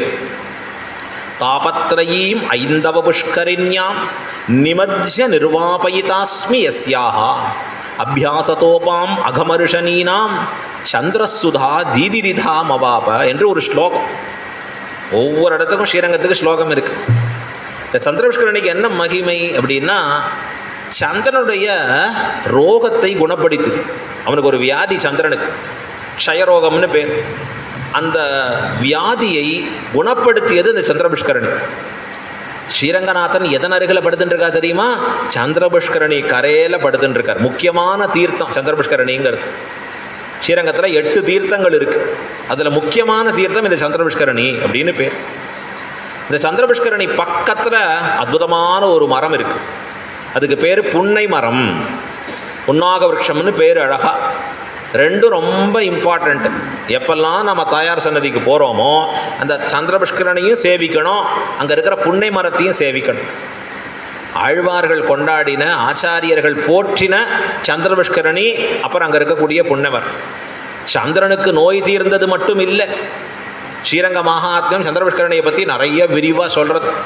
அதில் தீர்த்தாமாடினா என்ன கிடைக்கும், அதில் புரோக்ஷிச்சா என்ன கிடைக்கும், அதன் கரையில் பண்ணக்கூடிய தானங்கள்லாம் எவ்வளோ சிறந்தது, பெருசாக சொல்கிறது. ரொம்ப பெரிய விஷயம் அங்கே. ஆனால் எல்லாத்த காட்டிலும் மேன்மை என்ன தெரியுமா? இந்த சந்திரபுஷ்கரணியும் புன்னை மரமும் ஸ்ரீரங்கநாதருக்கும் ஸ்ரீரங்கநாச்சியாருக்கும் ரொம்ப பிடிச்ச இடம். நாமெல்லாம் வெக்கேஷனில் கிளம்பி போயிடுவோம். நீங்கள் பார்த்தீங்கன்னா வெக்கேஷனில் எல்லா டிக்கெட்ஸும் ஹை காஸ்ட்டாக இருக்கும். ஏண்டான்னா எல்லாரும் அப்போ தான் புக் பண்ணுறா, கிளம்பி போயிட்டு வந்தால் போகிறோம். இப்போ அதை போல் பகவான் காத்தாலேருந்து ராத்திரி வரைக்கும் அடியார்கள் வந்துட்டே இருக்கா, அனுகிரகம் பண்ணிகிட்டே இருக்கான். ராத்திரி வேளை எங்கே வருவான்னா ஸ்ரீரங்கநாதனும் ஸ்ரீரங்கநாச்சியாரும் காமன் பாயிண்ட் எங்கே? இந்த சந்திரபுஷ்கரணி புன்னை மரத்து கீழே தான் இருப்பாள். அதன் கீழே தான் ரொம்ப ஆச்சரியமாக அவர்கள் விளையாடி கொண்டிருப்பார்கள். குளிர்ந்த காற்று, அதில் ரமித்து அனுபவித்துட்டு இருப்பானா ரெண்டு பேரும். ரொம்ப ஆச்சரியமாக அதை பற்றி சொல்கிறார். அந்த புன்னாக மரத்தை கொண்டாடுறார் பட்டர். இந்த புன்னாக மரத்துக்கு என்ன பெருமை இருக்கிறதுன்னா பகவத் சம்பந்தமும் இருக்கு, ஆழ்வார் சம்பந்தமும் இருக்குன்னார். அதற்கு எப்படி இருக்குன்னார், ஸ்ரீரங்கராஜ கரணம்ருத சாகிகாபியா லக்ஷ்மியா ஸ்வஹஸ்தகலித ஸ்ரவணாவதம்சம் புன்னாக தல்லஜமஜஸ்ர சஹஸ்ர கீதி சேகோத்த திவ்ய நிஜசௌரபமாமநாமஹா என்ற அற்புதமான ஒரு ஸ்லோகம் அது. இந்த புன்னை மரத்தின் நிழல்ல தாயாரும் பெருமாளும் விளையாடுறச்சே, இந்த தாயாருக்கு புன்னை புஷ்பம்னா ஆசை. இவளுக்கு எப்போவுமே இதுலையாவது ஆசை தானே. இப்போ புன்னை புஷ்பத்தை கேட்குற எம்பெருமான் இடத்துல வேணும். உடனே அந்த புன்னை புஷ்பத்தை பறிச்சுக்கணும், சூடிக்கணும்னு ஆசைப்படுற தாயார் தான் பறிக்க முதல்ல முயற்சி பண்ணுறா. எம்பி பார்க்குறா, பறிக்க வரலை. ஏன்னா ஸ்ரீரங்கநாச்சியார் கொஞ்சம் குள்ளம், ஸ்ரீரங்கத்தில் அமர்ந்திருப்பார். நம்பெருமாள் உயரமாக இருப்பார், பார்த்தா அழகாக தெரியும் ஜம்மன். உடனே பெருமாளுக்கு ஐயோ பாவம், இவளுக்கு வேணும்னு ஆசைப்படுறா, பறிக்க முடியல, நாமளே பறிப்போம்னு எம்பெருமான் கையை உயர்த்தினா அந்த கையை தட்டி விடுறா தாயா. அது முடியாது. ஏனர் ஸ்ரீத்வாபிமானம், நான் தான் பறிப்பேன். இது எப்படி முடியும்? உன்னால் பறிக்கவும் முடியல, உயரமாக இருக்குது. சரி நான் பறிச்சு தரேன்னா கூடாது. இப்படி காம்ப்ளெக்ஸாக ஒரு விஷயம் இருந்ததுன்னா அதை சொல்யூஷன் தரவரே நம்பெருமாள் தான், ரங்கநாதர் தான். உடனே என்ன பண்ணார் தெரியுமா? ஸ்ரீரங்கநாதர் தம்முடைய நீண்டு இருக்கிற திருக்கரங்களை அந்த கிளையில் வைத்து அந்த கிளை அப்படியே கீழே அழுத்தினார். அழுத்தின உடனே தாயார் பறிக்கிற அளவுக்கு புஷ்பம் வர அந்த புஷ்பத்தை பறித்து தான் சூட்டின்றார். இது என்ன பாக்கியம் நமக்குன்னார், ஸ்ரீரங்கநாதனுடைய திருக்கரமும் ஸ்ரீரங்கநாச்சியார் திருக்கரமும் பட்ட மரம் அது. ஸ்ரீரங்கராஜ கரணம்ருத சாகிகாபியா. அடுத்தது லக்ஷ்மியா ஸ்வஹஸ்த, தன்னுடைய கைகளாலே பிராட்டி பறிச்சுக்கிறார். இவளே பறிச்சுட்டான்னு வச்சுக்கோங்க, பெருமாள் சம்பந்தம் இருக்காது. பெருமாளே பறிச்சு கொடுத்தா பிராட்டி சம்பந்தம் இருக்காது. ரெண்டு பேரும் தொட்ட மரம். அடுத்தது சொல்கிறார், அந்த மரத்தின் பக்கத்தில் போனால் என்ன வாசனை வரும்? ஸ்ரீரங்கத்தில் ஒவ்வொரு வாசனையும் ரசிக்கணும் நாம். ஸ்ரீரங்கநாதரை பார்த்து சொல்கிறார் அழகா, ஆழ்வார் சொல்கிறச்சே, வெண்ணையுண்டவாயன் என் உள்ளம் கவர்ந்தானை. வெண்ணையை போல என் உள்ளத்தையும் திருடிட்டான் இவன் ஸ்ரீரங்கநாதன். ஏதோ கிருஷ்ணாவதாரத்தில் வெண்ணையை திருடினான்னு பார்த்தா இப்போ ஸ்ரீரங்கத்தில் வந்து திருப்பானாழ்வார் சொல்கிறார் என் உள்ளத்தையும் கவர்ந்தான். என்ன சுவாமி, பெரிய பெருமாளை வெண்ணெய் உண்டவாயன் வெண்ணெய் உண்டவாயன்னு சொல்கிறாரு, இவர் எங்கே வெண்ணெய் உண்டாருன்னா பட்டர் தெரிவிச்சாராம், ஸ்ரீரங்கநாதருடைய குரட்டையை 3 பார்த்தால் வெண்ணெய் நாற்றம் நாராதோ. பெரிய பெருமாள் பக்கத்தில் இருந்து அப்படின்னு மோந்து பார்த்தா என்ன இருக்கும்னா வெண்ணெய் நாற்றம் நாருமா. நாமும் பண்ணுறோம், தெரிய மாட்டேங்கிறது. பட்டருக்கு தெரியறது, ஆழ்வார்களுக்கு தெரியறது அழகா. இன்னும் இந்த ஸ்ரீரங்கநாதருடைய பக்கத்தில் போனால் அந்த நாற்றம் இருக்கா. அதை போல ஒரு மரத்தின் அருகிலே போனால், மல்லிகை மரம், மல்லிகை செடி கொடி இருக்குது அப்படின்னா அது எப்படி இருக்கும்? அந்த மல்லிகை கொடி பக்கத்தில் போகிறச்சே ஒரே மல்லிகை வாசமாக இருக்கும் அந்த இடத்துல. மாமரம் பக்கத்தில் போகிறோம், நல்ல மாம்பழங்களாக பழுத்த மாம்பழமாக இருக்குது, அந்த வாசனை அங்கே இருக்கும் சுற்றி. இப்போ அதை போல இந்த புன்னை மரத்தின் பக்கத்தில் போனால் என்ன வாசனை வருதுன்னார், திருவாய்மொழி மனம் கமழுகிறது. அற்புதமாக சொல்கிறார். 1000 சாக்கைகளை உடைய திராவிட வேத சாகரம் என்று கொண்டாடக்கூடிய நம்மாழ்வாரருடைய திருவாய்மொழியின் நறுமணம் கமழ்கிறதான். எப்படின்னார், எல்லா ஆச்சாரியர்களும் ஸ்ரீரங்க க்ஷேத்திரத்தில் அந்த புன்னை மரத்தின் நிழலில் சந்திரபுஷ்கரணி கரையில் தான் திருவாய்மொழி காலக்ஷேபம் பண்ணுவாள். ஆளவந்தார்லேருந்து பெரிய பெரிய ஆச்சாரியர்கள் எல்லாம் அங்கே அமர்ந்து காலக்ஷேபம் பண்ணுவாள். இவர்கள் திருவாய்மொழி காலக்ஷேபம் பண்ண பண்ண பண்ண அந்த ரசம் எங்கே ஏறிடுதுன்னா மரத்துக்கு ஏறிடுது. பக்கத்தில் போனால் திருவாய்மொழி மனம் கமழுகிறது. இந்த திருவாய்மொழியை அப்படியே அனுபவிச்சுட்டே இருக்கலாம். ஆடி ஆடி அகம் கரைந்து இசை பாடி பாடி கண்ணீர் மல்கி எங்கும் நாடி நாடி நரசிங்கா என்று வாடி வாடும் இவ்வாணுதலே. ஆழ்வார் சொல்கிறார், அப்படியே உருகிறார் ஆழ்வார். இந்த பாசுரம் தோறும் தன்னை உருக்கி கொள்ளுகிறார். இப்போ இந்த ஆழ்வார் உருகி நிற்கக்கூடிய நிலைமையில தான் சொல்கிறவாளும் கேட்கிறவாளும் இருப்பான். இந்த அனுபவம் அப்படியே மூழ்கி இருக்கும் பகவத் விஷயத்தில். எல்லாம் அப்படியே கண்ணும் கண்ணீருமாக கேட்டுருக்கா அந்த பாசுரங்கள் அழகா. அந்த சமயத்தில் ஒரு பெரிய கொட்டு கேட்கறது, டம் டம்னு ஒரு மோளம் அடிச்சுன்னு வர. என்னடான்னா மத்தியான வேலை, இங்கே வந்து இப்போ பலி சாதிக்கணும். ஆகமத்தில் பலி சாதிக்கிறதுன்னு இருக்குது. நாம் பார்த்துருக்கோம், பலிப்பீடம்னு ஒன்று வச்சுருப்போம், துவஸ்தம்பம் பக்கத்தில் இருக்கும் அழகா. அங்கே வந்து பலின்னு அந்த பெரிய சோத்துருடைய கொண்டு வந்து வச்சுக்கணும், வச்சு அந்தந்த தேவதைகளுக்கு அங்கே கொடுக்கும்படியாக இருக்கணும். இப்போ பலி சாதிக்கிறதுக்காக செல்வர் வரார், சின்ன பெருமாள் அங்கே செல்வர், அவர் அங்கே எழுந்துருளை பண்ணி கொண்டு வரார். அழகா அங்கே இருக்கிற கோட்டியில் இருக்கிறவாள்லாம் என்ன பண்ணுறாருனார், காலக்ஷேபத்தை கெடுக்கும் பெருமாள் வந்தார் எழுந்துருங்கோன்னாள்.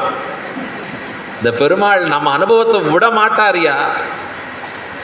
யார் அனுபவிக்கிறீர்கள் காலக்ஷேபத்தில்? பெருமாளை தான். வரவர யாரு?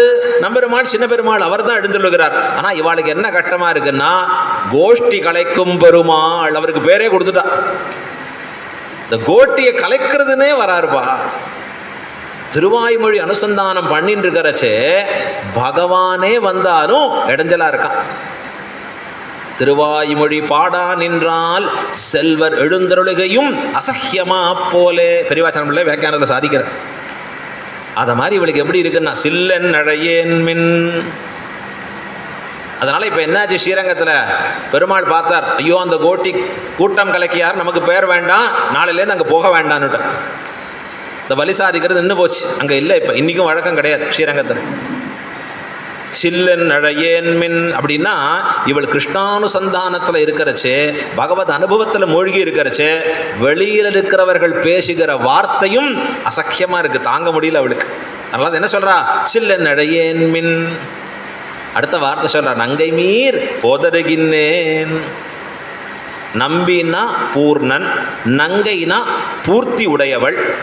நங்கை மீர் பூர்த்தி உடையவர்களே. உலகத்தில் பூர்ணன்னு யாரை சொல்ல முடியும்? பகவானைத்தான் சொல்ல முடியும். வேதம் அவனைத்தான் பூர்ணன்னு சொல்கிறது. இதம் பூர்ணமத பூர்ணம். பெருமானை பார்த்து சொல்கிறச்சே பலவாறாக கொண்டாடுறது வேதம். எல்லாவற்றிலும் நிரம்ப பெற்றவன் பரமாத்மா. அழகுலையா அவர் தான், குணத்திலையா அவர் தான், விபூதியை ஆளுகிறது இல்லையா அவர் தான், எல்லாவற்றிலும் பூர்ணன். அந்த பூர்ணன்கிற சப்தம் யாருக்கு உபயோகமாச்சுன்னார், குருகூர் நம்பி. மதுரகவி ஆழ்வார் முதல்ல இங்கே ஆழ்வார்த்தர்கள் இருக்கக்கூடிய நம்மாழ்வாரை சொன்னார்.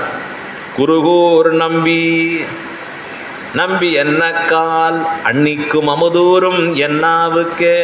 இப்போ இந்த நம்பிங்கிற திருநாமம் பகவானுக்கு அடுத்தது யாருக்கு வந்தது? ஆச்சாரியனுக்கு வந்தது.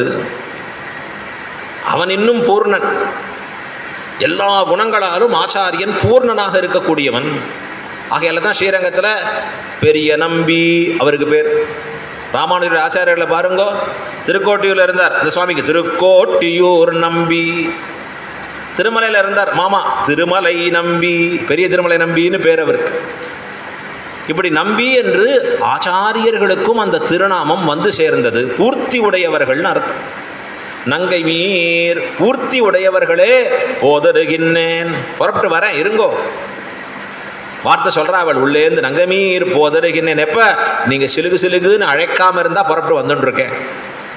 பகவத் அனுபவத்திற்கு விச்சின்னமாக ஆகக்கூடாது, இடைஞ்சலாக எனக்கு வரக்கூடாது.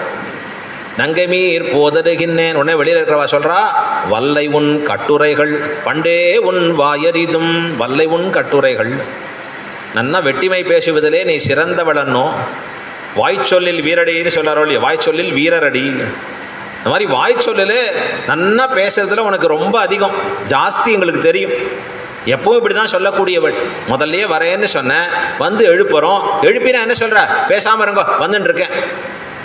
அப்போ எப்படி இருக்குன்னா, எங்கள் உறவை அறுத்து சொல்லும்படியான வார்த்தையாக இருக்கே. இதெல்லாம் நாங்கள் ஏற்கனவே உன்கிட்ட பல தடவை பார்த்துருக்கோம் அப்படின்னு வார்த்தை சொல்கிறானா இந்த இடத்துல. வல்லை உன் கட்டுரைகள் பண்டே உன் வாயறிதும். முன்பே உன்னுடைய வாய் அரிதும், உன்னுடைய பேச்செல்லாம் நாங்கள் அறிவோம். நீ எப்படிப்பட்டவள் எங்களுக்கு தெரியாதா? எப்படிப்பட்டவள்? நன்னா வாய் பேசுகிறவள் நீ, வாய் மட்டும் பேசுகிறவள் நீ, செயலில் வரைச்சே ஒன்றும் வரமாட்டேங்கிறது. பண்டே உன் வாயறிதும், முன்பே நீ வாய் பேசக்கூடியவள் என்பதை நாங்கள் அறிவோம் அப்படின்னு வார்த்தை சொல்கிறச்சே உள்ளேந்து அவள் சொன்னா, நான் அப்படிலாம் இல்லைம்மா, நீங்கள்லாம் தான் அப்படி வல்லீர்கள். நீங்களே, நீங்கள் எல்லாரும் தான் அதில் எக்ஸ்பர்ட். எப்போவுமே நம்ம மாத்திர குழந்தைகளுக்குள்ளே சண்டை வந்ததுன்னா இப்படி தான் சண்டை போட்டுப்பான். நீ தான் பண்ண, நீ தான் பண்ண, நீ தான் பண்ண, நீ தான் பண்ண. குழந்தைகள்கிட்ட தான் சண்டை இருக்கும்னா பெரிய வாழ்க்கை இப்படி தான் சண்டை இருக்கு. யார் தப்பு? நீ தான் தப்பு. யார் தப்பு? நீ தான் தப்பு. இத்தனை பெரிய சண்டை ஓடிண்டே இருக்கும். சண்டைகளை பார்த்தா என்ன பண்ணுவோம்னா, பார்த்தாலே தலை சுற்றி கீழே விழுந்துடுவோம். வல்லீர்கள் நீங்களே, நீங்கள் தான்ப்பா வல்லீர்கள், வெட்டிமை பாராட்டுபவர்கள் நீங்களே. அப்படின்னா என்ன அர்த்தம்? இவள் கிருஷ்ணானுபவத்தில் இருக்கான்னு நீங்கள் உணரலையே, அதனால தான் தாமதமானதுன்னு உங்களுக்கு தெரியலையே. அவள் சொல்கிறா வெளியிலேருந்து, நாங்கள்லாம் வந்திருக்கோன்னு உனக்கு தெரியலையே, நீ இன்னும் தூங்குறியே. நான் இருக்கேன்னு உணர்ந்தால் நீங்கள் சொல்ல மாட்டீர்களோ இல்லையோ, நாங்கள் வந்திருக்கோன்னு தெரிஞ்சால் நீ இப்படி உறங்க மாட்டேயோ இல்லையோ. இப்படி தான் 2 பேருக்கு இருக்கிற சண்டை. வல்லீர்கள் நீங்களே அப்படின்னு அவள் சொல்கிறான், வெளியிலேருந்து இருக்கக்கூடியவர். அதாவது உள்ளே இருக்கிறவள் சொல்கிறா, வெளியில் இருக்கிறவளை பார்த்து நீங்களே அப்படின்னு சொல்கிறச்சே, கடைசியாக இவளுக்கு தான் யாருங்கிற நினைவு ஏற்பட்டது. என்ன?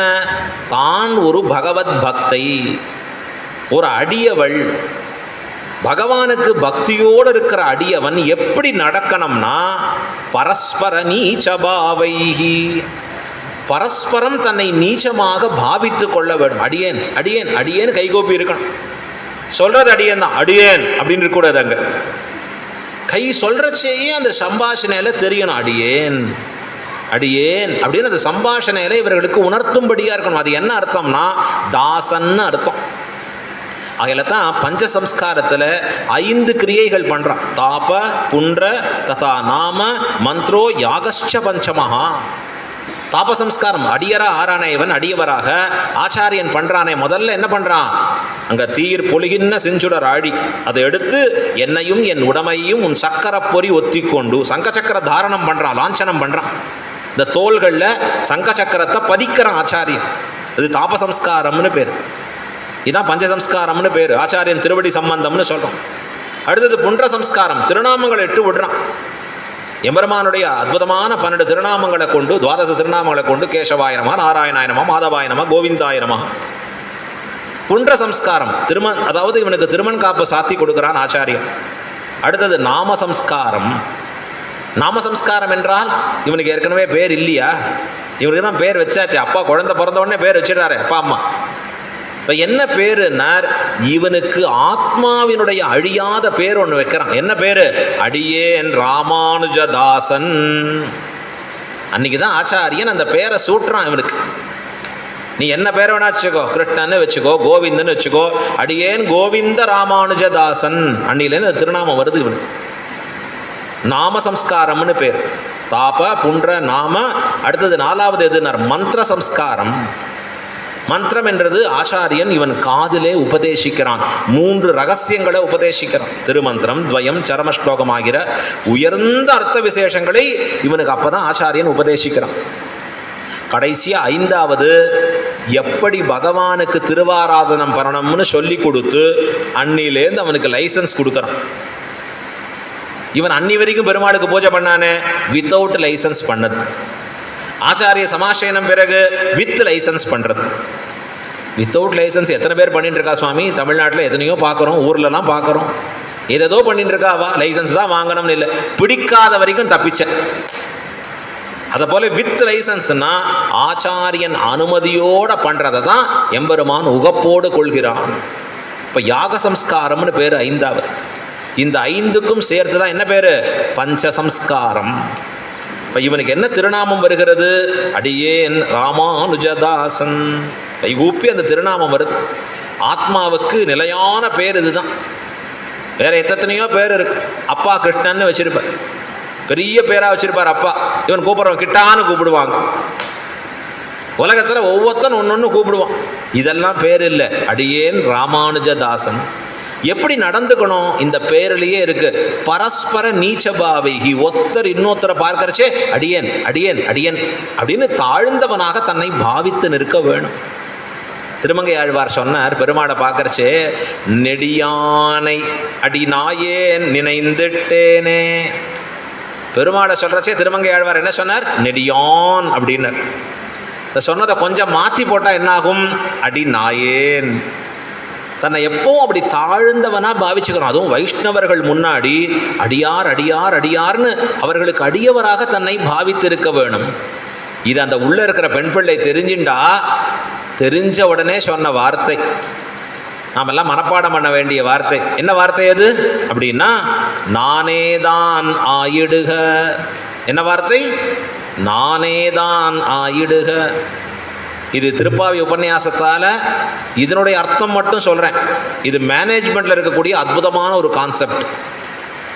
MBA செஷனாக இருந்ததுன்னா அங்கே தனி அர்த்தம் சொல்லுவேன். இதுக்கு நானேதான் நாயுடுக்கு வியாக்கியானம் பண்ணுறார் பெரியபாச்சான் பிள்ளை. இவள் உள்ள இருக்கிற பெண் பிள்ளை என்ன சொல்லிக்கிறா? வாஸ்தவம் தான், இந்த எல்லா தவறுகளுக்கும் நான் தான் காரணம், ஒத்துக்கிறேன், கை கூப்புறேன் அப்படின்னா உள்ள இருக்கிற பெண் பிள்ளை. இப்போதான் அவளுக்கு சொரூப ஞானம் கிடச்சிது. டக்குன்னு இந்த வார்த்தை சொன்னான். இதை எழுதுறார் வியாக்கியானத்தில் பெரியவாச்சான் பிள்ளை. இது எப்படின்னார், இல்லாத குற்றத்தை சிலர் உண்டு என்று சொல்லினும் அதை இல்லை செய்யாதே இசை கயிறே வைஷ்ணவ லட்சணம். சில வரிகள் எல்லாம் மனப்பாடம் பண்ணி வச்சுக்கணும். எது வருதோ வரலையோ சினிமா பாட்டை மட்டும் மனப்பாடம் பண்ணிட்டே இருக்கான். ஏண்டா மனப்பாடம்? கேட்டு கேட்டு வருது சுவாமி, என்னடா உபயோகம் இருக்கு? அதுவும் இந்த காலத்தை பாட்டை கேட்டா ஒண்ணுமே புரியாது நமக்கு. ஏன்னா பைத்தியம்தான் கேட்கணும், அப்படி ஆயிட்டான் வேற.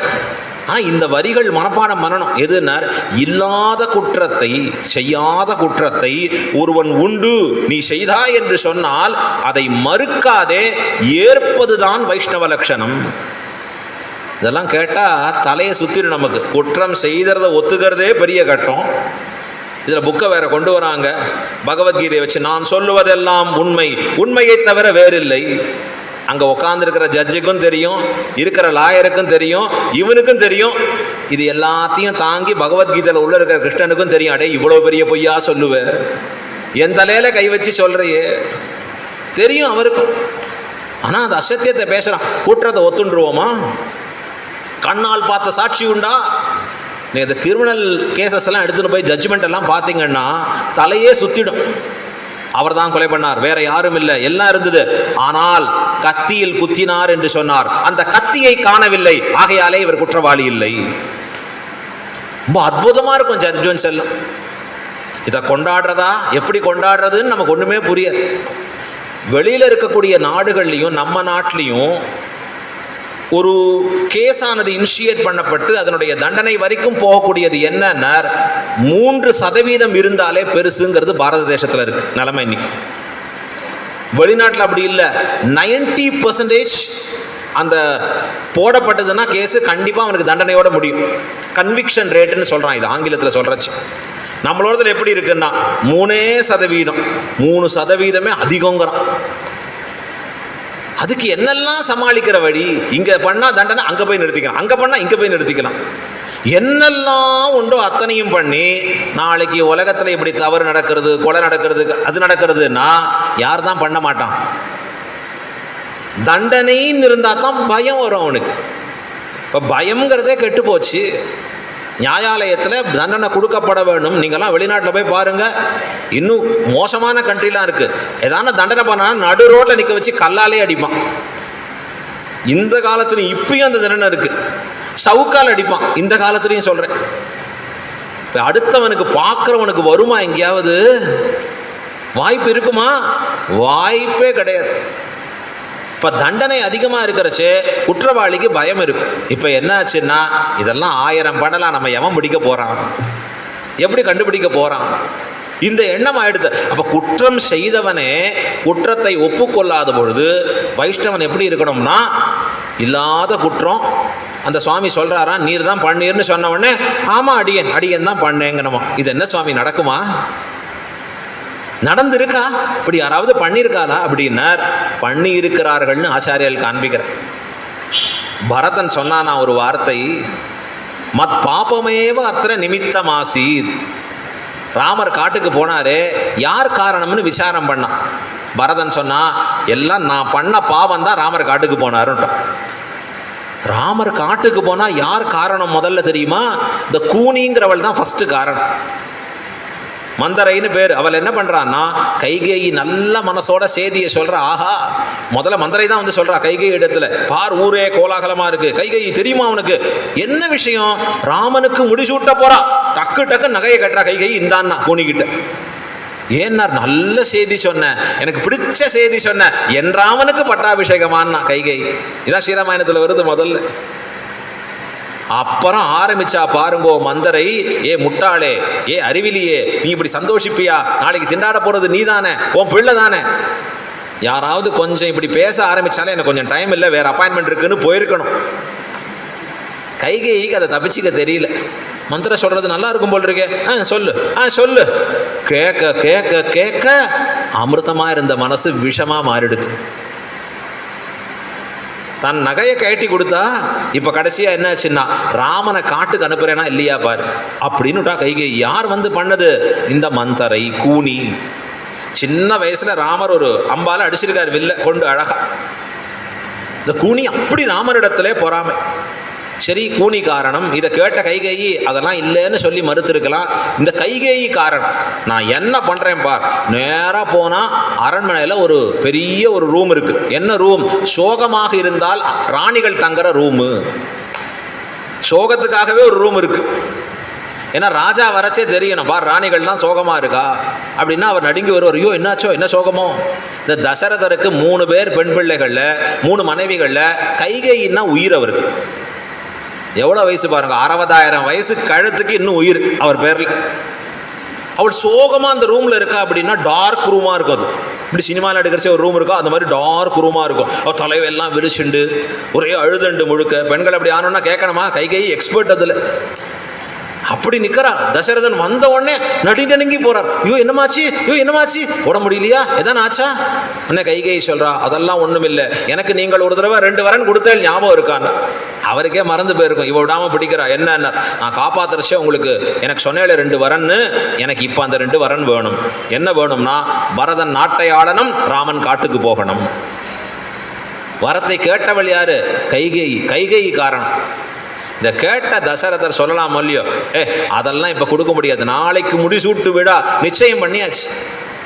உலகமே கொண்டாடுறது ராமோ ராமோ ராமயிதி பிரஜானாம் அபவன்கதாக. உலகமே காத்துன்னு இருக்குமா ராம பட்டாபிஷேகத்துக்கு. சொல்ல முடியாதுங்களாமோ இல்லையா தசரதன். அவன் சொல்கிறான், உலகமே என்ன திட்ட போகிறது, நிந்திக்க போகிறது. கைகேயி பெண் பிள்ளையை கேட்டு நான் நாசம் போனேனே, எல்லாரும் என்னை திட்டுவா அப்படின்னு சொல்லிட்டு அந்த வரத்தை கொடுக்குறான். சரிதான், நீ சொல்கிறபடி பண்ணிடலாம். இப்போ கைகேயி கேட்டதை தசரதன் கொடுத்தான். 3வது காரணம் தசரதன். போய் ராமரை கூட்டின்னு வர சொல்கிறா. வந்த உடனே பெருமாள்கிட்ட கைகேயி சொல்கிறா, உங்கள் அப்பா ஆசைப்படுறாருப்பா, பரதனுக்கு முடிசூட்டணுங்கிறான், உன்னைய காட்டுக்கு போகலாங்கிறார். அப்பா சொன்னார்ப்பான்னு ராமர் கை கூப்பி சொன்னார். அப்பா சொல்ல வேண்டாம், அம்மா நீங்கள் சொன்னாலே கேட்பேன். நீங்களே சொல்லலாம், என்ன உரிமை உங்களுக்கும் உண்டு, காட்டுக்கு தானே போகணும், இதே புறப்படுறேன்னர். ஒத்துண்டவர் யாருன்னார்? இந்த பெருமாள் ராமபிரான் ஒத்துண்ட. யார் காரணம்னா கூனி காரணம், கைகேயி காரணம், தசரதர் காரணம், ஒத்துண்ட ராமரே ஒரு காரணம். இதை எல்லாத்தையும் தள்ளினார் பரதர். என்ன சொல்றார்? மத் பாபமேவ, என் பாவம்தான் காரணம். என்னது இது, இல்லாத குற்றமாச்சே. அவர் பரதன் சொல்றார், நான் ஒரு பிள்ளை பிறந்தேன் ஒழியோ என் தாய் வயிற்றிலே, அதன் ஆசை காரணமாகத்தானே கேட்டால், நானே பிறக்கவில்லை என்றால் கிடைச்சிருக்காதே, இது ராமருக்கு வனவாசம் கிடைச்சிருக்காது. அப்ப யார் காரணம்னா நானே காரணம். இங்க வியாக்கியானத்தில் சொன்னார், நானே தான் ஆயிடுக. இல்லாத குற்றம் உண்டுன்னு சொல்றச்சே, இல்லை செய்யாதே இசைகை.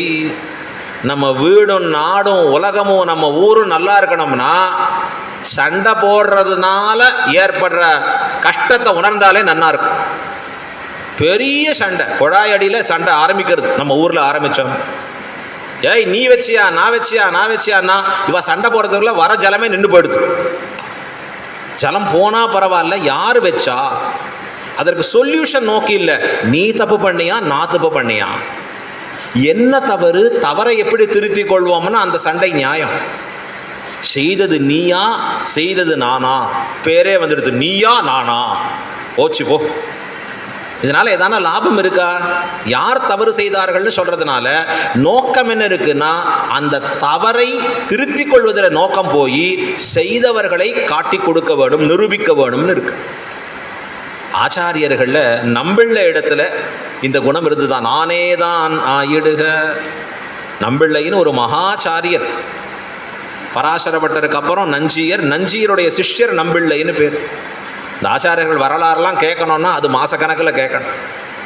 நஞ்சியர் இடத்துல காலக்ஷேமம் பண்ணுறவரில் இந்த கோட்டியில் இருக்கிறவாளை இந்த நஞ்சியர் சொன்னார், என் காலக்ஷேமம் யாராவது எழுதிட்டு வரவா இருந்தால் எழுதிட்டு வரலாமே அப்படின்னு கேட்டால் உடனே அவர் ஒருத்தர் கூட்டின்னு வந்தார். அவருக்கு நம்பூர் வரதாச்சாரியர்னு பேர். இவர் காவேரிக்கு அக்கறையில் இருக்கார். நம்பூர்னு ஒரு ஊர் இருக்குது, ஸ்ரீரங்கம் காவேரிக்கு இக்கரையில் இருக்குது. டெய்லி வரார் உங்கள் காலக்ஷேபத்துக்கு. அவர் கொஞ்சம் நன்னா எழுதுவார்னா சாதாரணம் இல்லை, கிரகணம் பண்ணிக்கணும், உள்ள சொல்கிறதெல்லாம் அதை மனசில் வாங்கிட்டு போய் அங்கே போய் எழுதணும், ஆற்றுல உட்காந்து எழுதின்னு வரணும் அதெல்லாம். சரி, ஒரு நாள் நஞ்சியர் நாளைக்கு கொண்டு வரும்னுட்ட, பல நாளாக கேட்டதை நாளைக்கு கொண்டு வரும். இவர் என்னைக்கு கொண்டு வரணும்னு நினச்சாரோ அன்றைக்கி போச்சு. ஆனால் ஒரு நாள் டைம் கேட்டுட்டார், கொண்டு வந்து கொடுத்தார் கிரந்தத்தை. இது நஞ்சியர் படித்து பார்க்குறார், நான் சொல்கிறதுக்கு மேலே அர்த்தங்கள் இருக்கேன்னு, என்ன அதிசயமாக இருக்கேன்னார். உடனே நஞ்சியர் இடத்துல ஒத்துண்டார் அவர். ஒரு நாள் தேவர் சொல்கிறத எழுதின்னு வரக்கூடிய ஓலைச்சுவடியை கொண்டு வரச்சே காவேரியில் அடிச்சுட்டு போயிடுது. ஒரே நாள் இரவிலே உட்காந்து தேவர் சாதிச்சதெல்லாம் தேவர் திருவடியை மனசில் தியானித்து எழுதி கொண்டு வந்து கொடுத்தேன்னு. அவருக்கு அன்றைக்கி பேர் கொடுத்தார் நம் பிள்ளையேன்னு கொண்டாடுறார். அந்த நம்பிள்ளைன்னு அற்புதமாக அவருடைய கொண்டாடப்படக்கூடிய விஷயம் இருக்குது, பின்னாடியும் வரப்போகிறது, சரித்திரம் சொல்கிறேன். இப்போ சொல்கிறச்சே அந்த நம்பிள்ளைங்கிற திருநாமத்தோட கூடிய இந்த ஆச்சாரியருக்கு ஸ்ரீவைஷ்ணவ சம்பிரதாயத்தில் பெரிய பேர். அவர் ஈடு 36,000 படிங்கிற கிரந்தத்தை அருளி செய்தவர். நம்பிள்ளை கோஷ்டியோ நம்பெருமாள் கோஷ்டியோன்னு பேர். ஸ்ரீரங்கத்தில் ரங்கநாதருடைய சன்னதியில் பெரிய பெருமாள் திருவடி வாரத்தில் விஸ்வக்ஷேனர் சன்னதிக்கு முன்னாடி ஒரு 4 கால் மண்டபத்தில் ஒரு தூணில் அமர்ந்திருக்கிறா போல ஒரு அழகான சாய்மானம் இருக்கும். அது என்ன சாய்மானம்னா, அவர் திருவடிக்கு நேர நம்பிள்ளை காலக்ஷேபம் பண்ண இடம். ஸ்ரீரங்கத்தில் பெரியோர்களோட கோயிலுக்கு போனேன்னா துவஜஸ்தம்பத்தை தாண்டி உள்ளே போய் சேவிப்போம். சேனமுதலார் சன்னதிக்கு நேராக சேவிப்போம். திருவேங்கடையானுடைய அற்புதமான திருவுருவம் அங்கே இருக்கிறச்சு, பக்கத்தில் அங்கே நேராக சேவிப்போம். சேனமுதலியார்கிட்ட சேனமுதல்வருக்கு சேவிக்கிற விஸ்வக்ஷேனருக்கு இல்லை, இந்த நம்பிள்ளை காலக்ஷேபம் பண்ண கோஷ்டிக்கு சேவிக்கிறோம். அவர் கோஷ்டி முடிஞ்சு வெளியில் கலைஞ்சி போனால் ஊரில் பேசிப்பாலாம், இது நம்பெருமாள் கோஷ்டியோ நம்பிள்ளை கோஷ்டியோ. ஸ்ரீரங்கத்தில் நம்பெருமாள் தான் எப்போவுமே. அவர் இருந்துட்டார்னா உற்சவம் மற்ற யாருக்கும் ஒன்றும் கிடையாதுங்க, காலக்ஷேமம் எல்லாம் அதுக்குள்ளே முடிச்சுக்கணும். ஆனால் நம்பெருமாள் கோஷ்டியை பீட் பண்ணுற அளவுக்கு இந்த நம்பிள்ளையோடைய கோஷ்டியில் இருக்குமா, அவ்வளோ ஜனங்கள் இருக்குமா. ஸ்ரீரங்கநாதரே ஒரு சமயம் பெரிய பெருமாளை எழுந்து வந்து எட்டி பார்த்தாராம், நம்பிள்ளை கோஷ்டியை பார்க்கணும். அப்போ அங்கே விளக்கு பிச்சன்னு ஒருத்தனுடைய கைங்கரியம், சாத்தார வைஷ்ணவனுடைய கைங்கரியம் இருக்குது, பாகவதாருடைய கைங்கரியம், விளக்க பிடிச்சுட்டே இருக்கணும். அவர் மேலே நின்று பார்த்துட்டு இருக்கிறச்சே விளக்கு பக்கத்தில் பார்த்தா யாரோ கரியவாகி புடைபறந்துன்னு ஏதாவது கரிய திருமேனி உருவமாக ஒருத்தர் பெருசாக நிற்கிறார். யாருன்னு பார்த்தா பெரிய பெருமாள். உடனே இவருக்கு இந்த பாகவதருக்கு தூக்கி போட்டது. அவர் விளக்கு பிச்சனுக்கு, நீர் படுத்துட்டு இருக்கிற பெருமாளாச்சே, எதுக்கு எழுந்து வந்தீர், உள்ள போய் படும்னார். இவர் போய் உள்ள போய் படுத்துட்டார் அழகா. இன்னைக்கும் இந்த பெருமாள் அந்த விளக்கு பிச்சன் சொல்லி கேட்ட பெருமாள் ஸ்ரீரங்கத்தில் இருக்கு. எப்படி அவர் சொன்ன வண்ணம் செய்த பெருமாளோ, காஞ்சிபுரத்தில் எதோத்காரி பெருமாளோ, இவருக்கு ஒரு பேர் அழகா. இந்த நம்பிள்ளை கோஷ்டியை பார்க்க வந்தாராம் பெருமாள். அப்படிப்பட்ட உயர்ந்த நம்பிள்ளை கோஷ்டி. எப்போவுமே கோஷ்டி பெருசாக இருக்கிறச்சே ஒரு சுவாமிக்கு ஒரு மனசில் ஒரு பொறாமை உண்டாயிற்று. இந்த பொறாமை இயற்கையாக ஏற்படக்கூடிய விஷயம். பிறர் மினுக்கம் மற்றவர்களுடைய ஏற்றம் கண்டால் பொறுக்க முடியாத தன்மைக்கு பொறாமை. தமிழில் அதற்கு அழுக்காறுன்னு பேர். அந்த பொறாமையில் அவர் என்ன பண்ணுறார், எல்லார் முன்பும் நம்பிள்ளைய கொஞ்சம் வார்த்தைகளால் திட்டிடுறார். சில வார்த்தைகள் கடும் சொற்களை சொல்லும்படியாக எடுத்து, அவருக்கு கந்தாடை தோழப்பர்னு பேர், முதலியாண்டானுடைய திருவம்சத்தவர். அவர் திட்டினார்னு உடனே நம்பிள்ளை ரொம்ப வருத்தப்பட்டு அவர் எதுவும் வார்த்தை பேசலை, கை கூப்பி புறப்பட்டு போயிடுறார். இந்த கந்தாடை தோழப்பர் அவர் வீட்டுக்கு போன உடனே அவர் வீட்டில் அவருடைய மனைவி, அவருடைய பாரியாள், இன்னிலேந்து உடலுக்கும் கணவன் மனைவிங்கிற உடல் உண்டான சம்பந்தம் மட்டும்தான் உமக்கு ஒழிய உயிர் உண்டான சம்பந்தம் இல்லைன்னா. ஏன்னா அவர் நாள்தோறும் அந்த நம்பிள்ளை காலக்ஷேப கோஷ்டிக்கு போறவன்.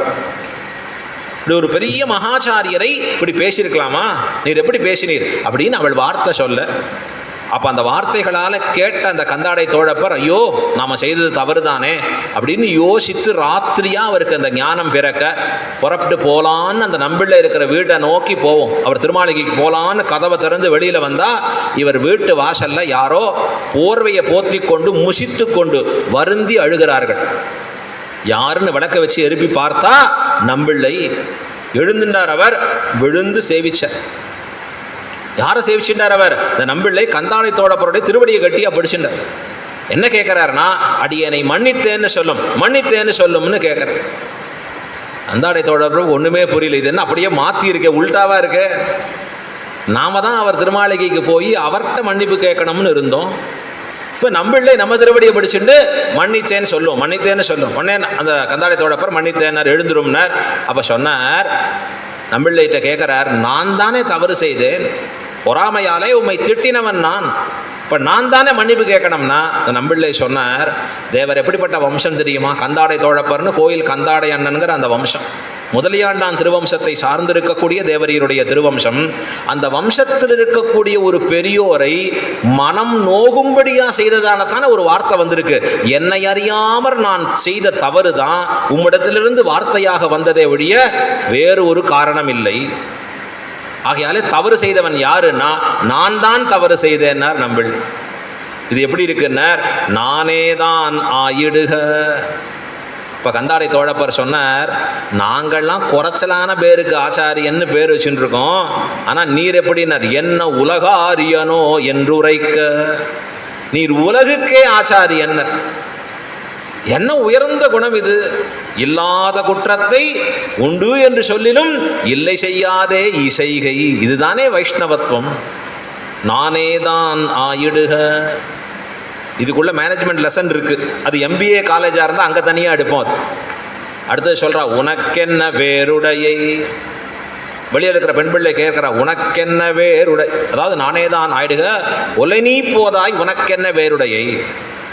சீக்கிரமாக புறப்பட்டு வாமான்னு வெளியில் இருக்கிறவா சொல்கிறா. அடியார்கள் கோஷ்டியில் சீக்கிரமாக சேருவதானே பிரயோஜனம். ஆழ்வாரும் பெரியாழ்வாரும் நம்முடைய பாசுரத்தில் சொல்கிறார், ஏடு நிலத்தில் இடுவதம் உண்ணம் வந்து எங்கள் குழாம் புகுந்து கூடு மனமுடையீர்கள் வரம்பொழி வந்து ஒல்லை சேருமினோ, ஒல்லை கூடுமினோங்கிறார் ஆழ்வார். ஃபாஸ்ட்டாக வாங்கோ, சீக்கிரம் வாங்கோ, எங்கள் கோஷ்டியில் சீக்கிரம் சேருங்கோ. அதை போல சொல்ல, ஒல்லை நீ இப்போதாய். அம்மா, அடியார்கள் கோஷ்டியிலே கூடுவது தானே பயன். பரமபதம் ஏன் போகிறோம்? வைஷ்ணவர்கள் முமுக்ஷுன்னு பேர் சொல்லிக்கிறோம், மோட்சத்தில் இச்சை உடையவர்கள். பரமபதம் ஏன் போகணும்னா ஆச்சாரியர்கள் சொல்கிற ஆழ்வார் பாசுரத்தை கொண்டு, அடியார்கள் குழாங்களை உடம் கூடுவது எண்ணுகளோ. அந்த பாகவத கோஷ்டியை கலப்பதற்கு தான் பரமபதத்துக்கு போகிறோமா. அங்கே போய் அடியார்களோடு கூடி இருக்கணும், அதுதான் ஆசையா. இங்கே சொல்கிறார், ஒல்லை நீ போதாய். நாங்கள் எல்லாம் அடியார்கள் இங்கே கூடி இருக்கிறச்சே நீ அப்படி உறங்கி கொண்டு தனியாக இருக்கலாமா? சீக்கிரம் எங்கள் கோஷ்டியில் சேரு, நீ சேர்ந்தாதான் எங்கள் கோஷ்டி பூர்த்தி ஆகும். ஒல்லை நீ போதாய். அடுத்தது சொல்கிறா, உனக்கென்ன வேறுடையை. உனக்கு என்ன தனித்து இருக்கக்கூடிய அனுபவம்?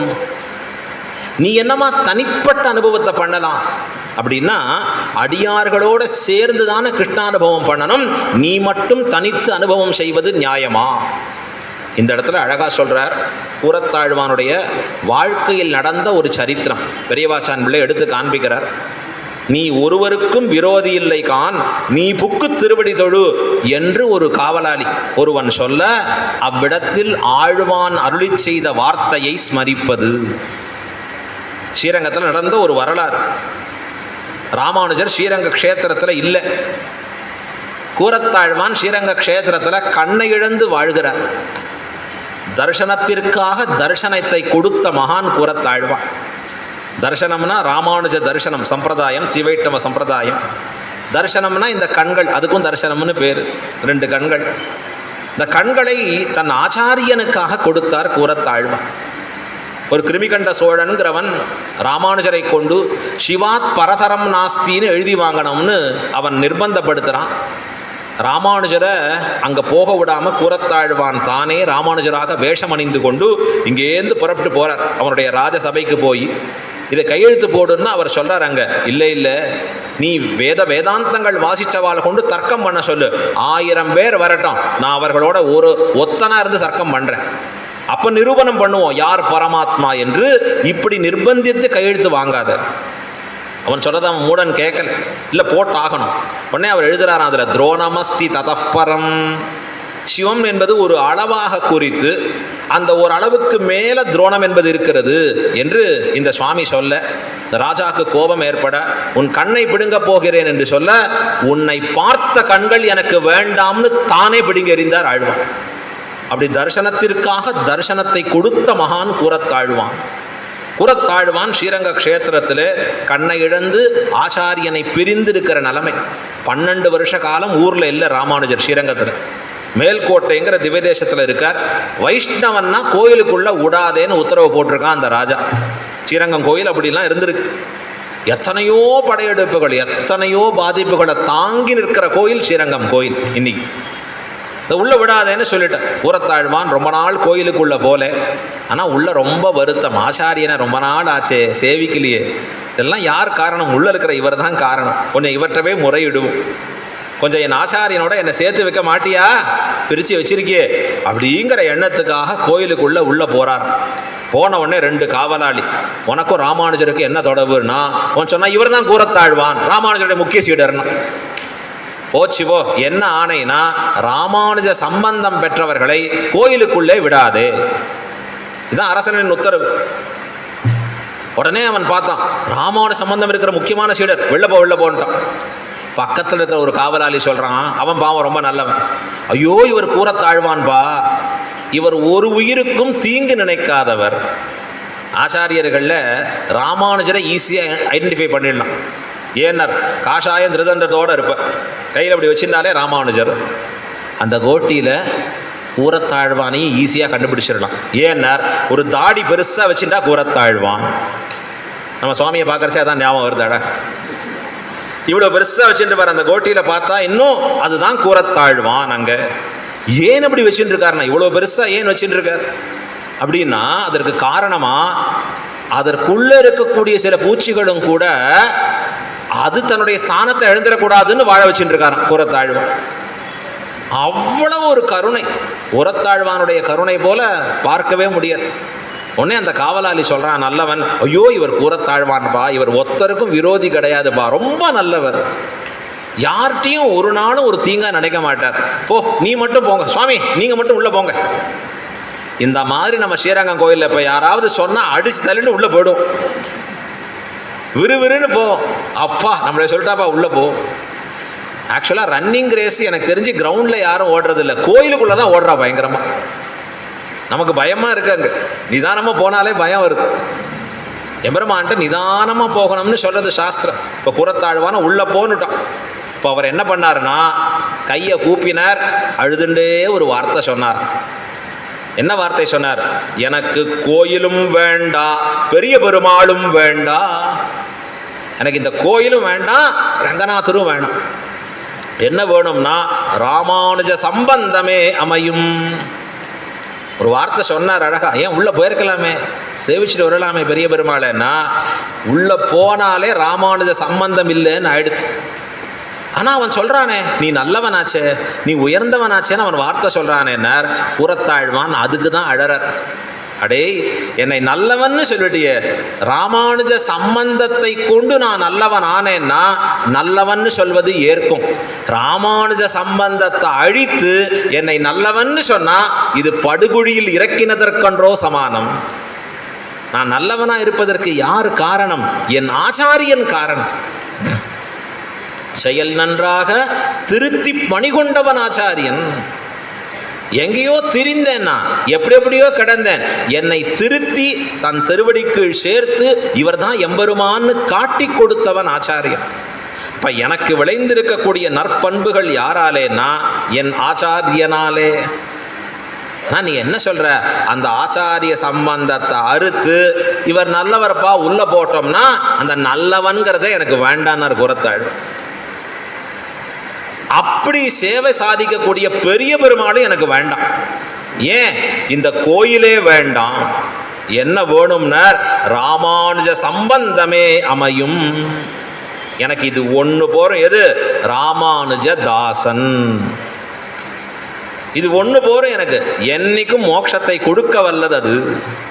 போயிட்டார் திரும்பி, செவிக்கலை பெருமாள். எந்த இடத்துல உனக்கென்ன வேறுடையை,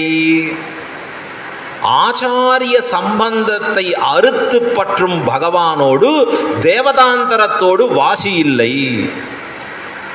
பாகவத விஷயத்தை பகிஷ்கரித்து பற்றும் பகவத் விஷயத்தோடு தேவதாந்தரத்தோடு வாசி இல்லைன்னார் ஆச்சாரியர். நீ ஆச்சாரிய சம்பந்தத்தை அறுத்து கொண்டு பகவானை பற்றுபவனாக நீ கிடந்தால் அது எதோடு சமானம்னா நீ பரமாத்மாவை பத்தல, வேறு தேவதையை பற்றினதற்கு சமானம். அவ்வளவு கீழே போயாச்சு. இப்போ எப்படி இருக்கணும்னா உனக்கென்ன வேறுடையை, பாகவத சம்பந்தம் ஆச்சாரிய சம்பந்தம் இருந்தால் எம்பெருமானை பற்றுவது ஏற்கும். அதை அறுத்து கொண்டு வருகிற பகவானுடைய சம்பந்தம் வேண்டவே வேண்டாம் என்று தள்ள வேண்டிய சம்பந்தம். இது நமக்கு புரியறதுக்காக ஒரு உதாரணம் சொன்ன ஆச்சாரியர்கள். தாமரை மலர் இருக்குது, ஒரு குளம் இருக்குது. தாமரை மலர் குளத்துலையே இருக்கிறதுனால ஒருத்தருக்கு ரொம்ப வருத்தம். ரொம்ப நாளி தண்ணியில் இருந்தால் கோல்டு பிடிச்சிட போகிறதுன்னு வெளியில் போட்டேன். சூரியன் என்ன பண்ணிது, காத்தால பொசிக்கிடுது தாமரை. என்னது இது, சூரியன் தாமரையை மலர்த்தும் பொசிக்கிடுதுன்னர். ஜல சம்பந்தம் போச்சு, பொசிக்கிடுது. சூரியன் தான் பகவான், நாம் தான் தாமரை. இந்த தண்ணீர் குளம் தான் ஆச்சாரியன். நீ ஆச்சாரிய சம்பந்தத்தோடு கூடியவனா இருந்தா தாமரை ஆகிற உன்னை சூரியனாகிற பகவான் மலர்த்துவான். அந்த ஆச்சாரிய சம்பந்தத்தை விட்டு தாமரை தனித்திருந்ததாகில் ஆச்சாரியனாகிற சம்பந்தத்தை இழந்ததாலே சூரியனாகிற பகவான் உன்னை பொசுக்குவான். இந்த அர்த்தம் தான் புரிஞ்சுக்கணும். உனக்கென்ன வேறுடையை, உனக்கு என்னமா வேறுடையை அப்படின்னா தனித்து பகவானை பற்றுதல் ஏற்புடையதா? இது பண்ணலாமா? ஸ்ரீவைஷ்ணவத்தில் பாகவத சம்பந்தத்தை பகிஷ்கரித்து கொண்டு அதை விடுத்து பகவானை பற்றுவது என்பது பயனற்றது, உபயோகமற்றது. இப்போ கூரத்தாழ்வான் அப்படி சொல்லிட்டு போனாரோ இல்லையோ, அவருக்கு பெருமாள் எப்படி நடந்துட்டார் தெரியுமா பின்னாடி? அதை நாளைய தினம் பார்ப்போம். பொறுமையாக இன்றைக்கி மணி ஆச்சு. இன்னும் எனக்கு என்னென்னா 8:30 பஸ்ஸுன்னா அது கஷ்டமாக இருக்கக்கூடாது அடையன்னு சொல்லுவதில். நாளைய தினம் கூரத்தாழ்வானிடத்தில் பெரிய பெருமாள் எப்படி நடந்தார். நான் ஏற்கனவே சொன்னேன், எல்லையிலங்களையே கொஞ்சம் டைம் ஆகும், ஆகதான் செய்யும். அது வைஷ்ணவ லட்சணங்கள் உள்ளடக்கிய பாசுரம். இதுலேயே ரொம்ப கட்சார்பண்டு போயிருக்கேன். இன்னும் 2 நாள் சொல்லணும். ஸ்ரீ வைஷ்ணவருடைய லட்சணங்கள் எல்லாம் எல்லை இளங்களையிலே அற்புதமாக தெரிவிக்கிறார். முடிந்த அளவு நாம் அனுபவிக்க பார்ப்போம். நாளை மீண்டும் சாயந்தரம் 6:30 மணிக்கு. இப்போ இன்றைய பாசுரம் மட்டும் அனுசந்தானம் பண்ணி பூர்த்தி பண்ணுவோம். குத்து விளக்கெரிய கோட்டுக்கால் கட்டில் மேல் மெத்தென்ன பஞ்சசயனத்தின் மேலேறி கொத்தலர் பூங்குழல் நப்பின்னை கொங்கை மேல் வைத்து கிடந்த மலர் மார்பா வாய் திறவாய் மைத்தடங் கண்ணினாய் நீ உன் மணாளனை எத்தனை போதும் துயிலழ ஒட்டாய்கான் எத்தனை ஏலும் பிரிவாற்றகில்லாயாய் தத்துவமன்னு தகவேலோர் எம்பாவாய். ஆண்டாள் திருவடிகளே சரணம். பெரியவாச்சான் பிள்ளை திருவடிகளே சரணம். ஆழ்வார் திருவடிகளே சரணம். எம்பெருமானார் திருவடிகளே சரணம். ஜீயர் திருவடிகளே சரணம். மீண்டும் நாளை மாலை சாயந்தரம் 6:30 மணிக்கு. இன்னும் கொஸ்டின்ஸ் எல்லாம் கூட பெண்டிங்கில் இருக்குது. ஆரோகண அவரோகண கிரமம் 2-3 கேட்டிருக்க அழகா. நாளை தினம் அதை சொல்ல பார்க்கிறேன், பதிலை முடிந்த பொழுது.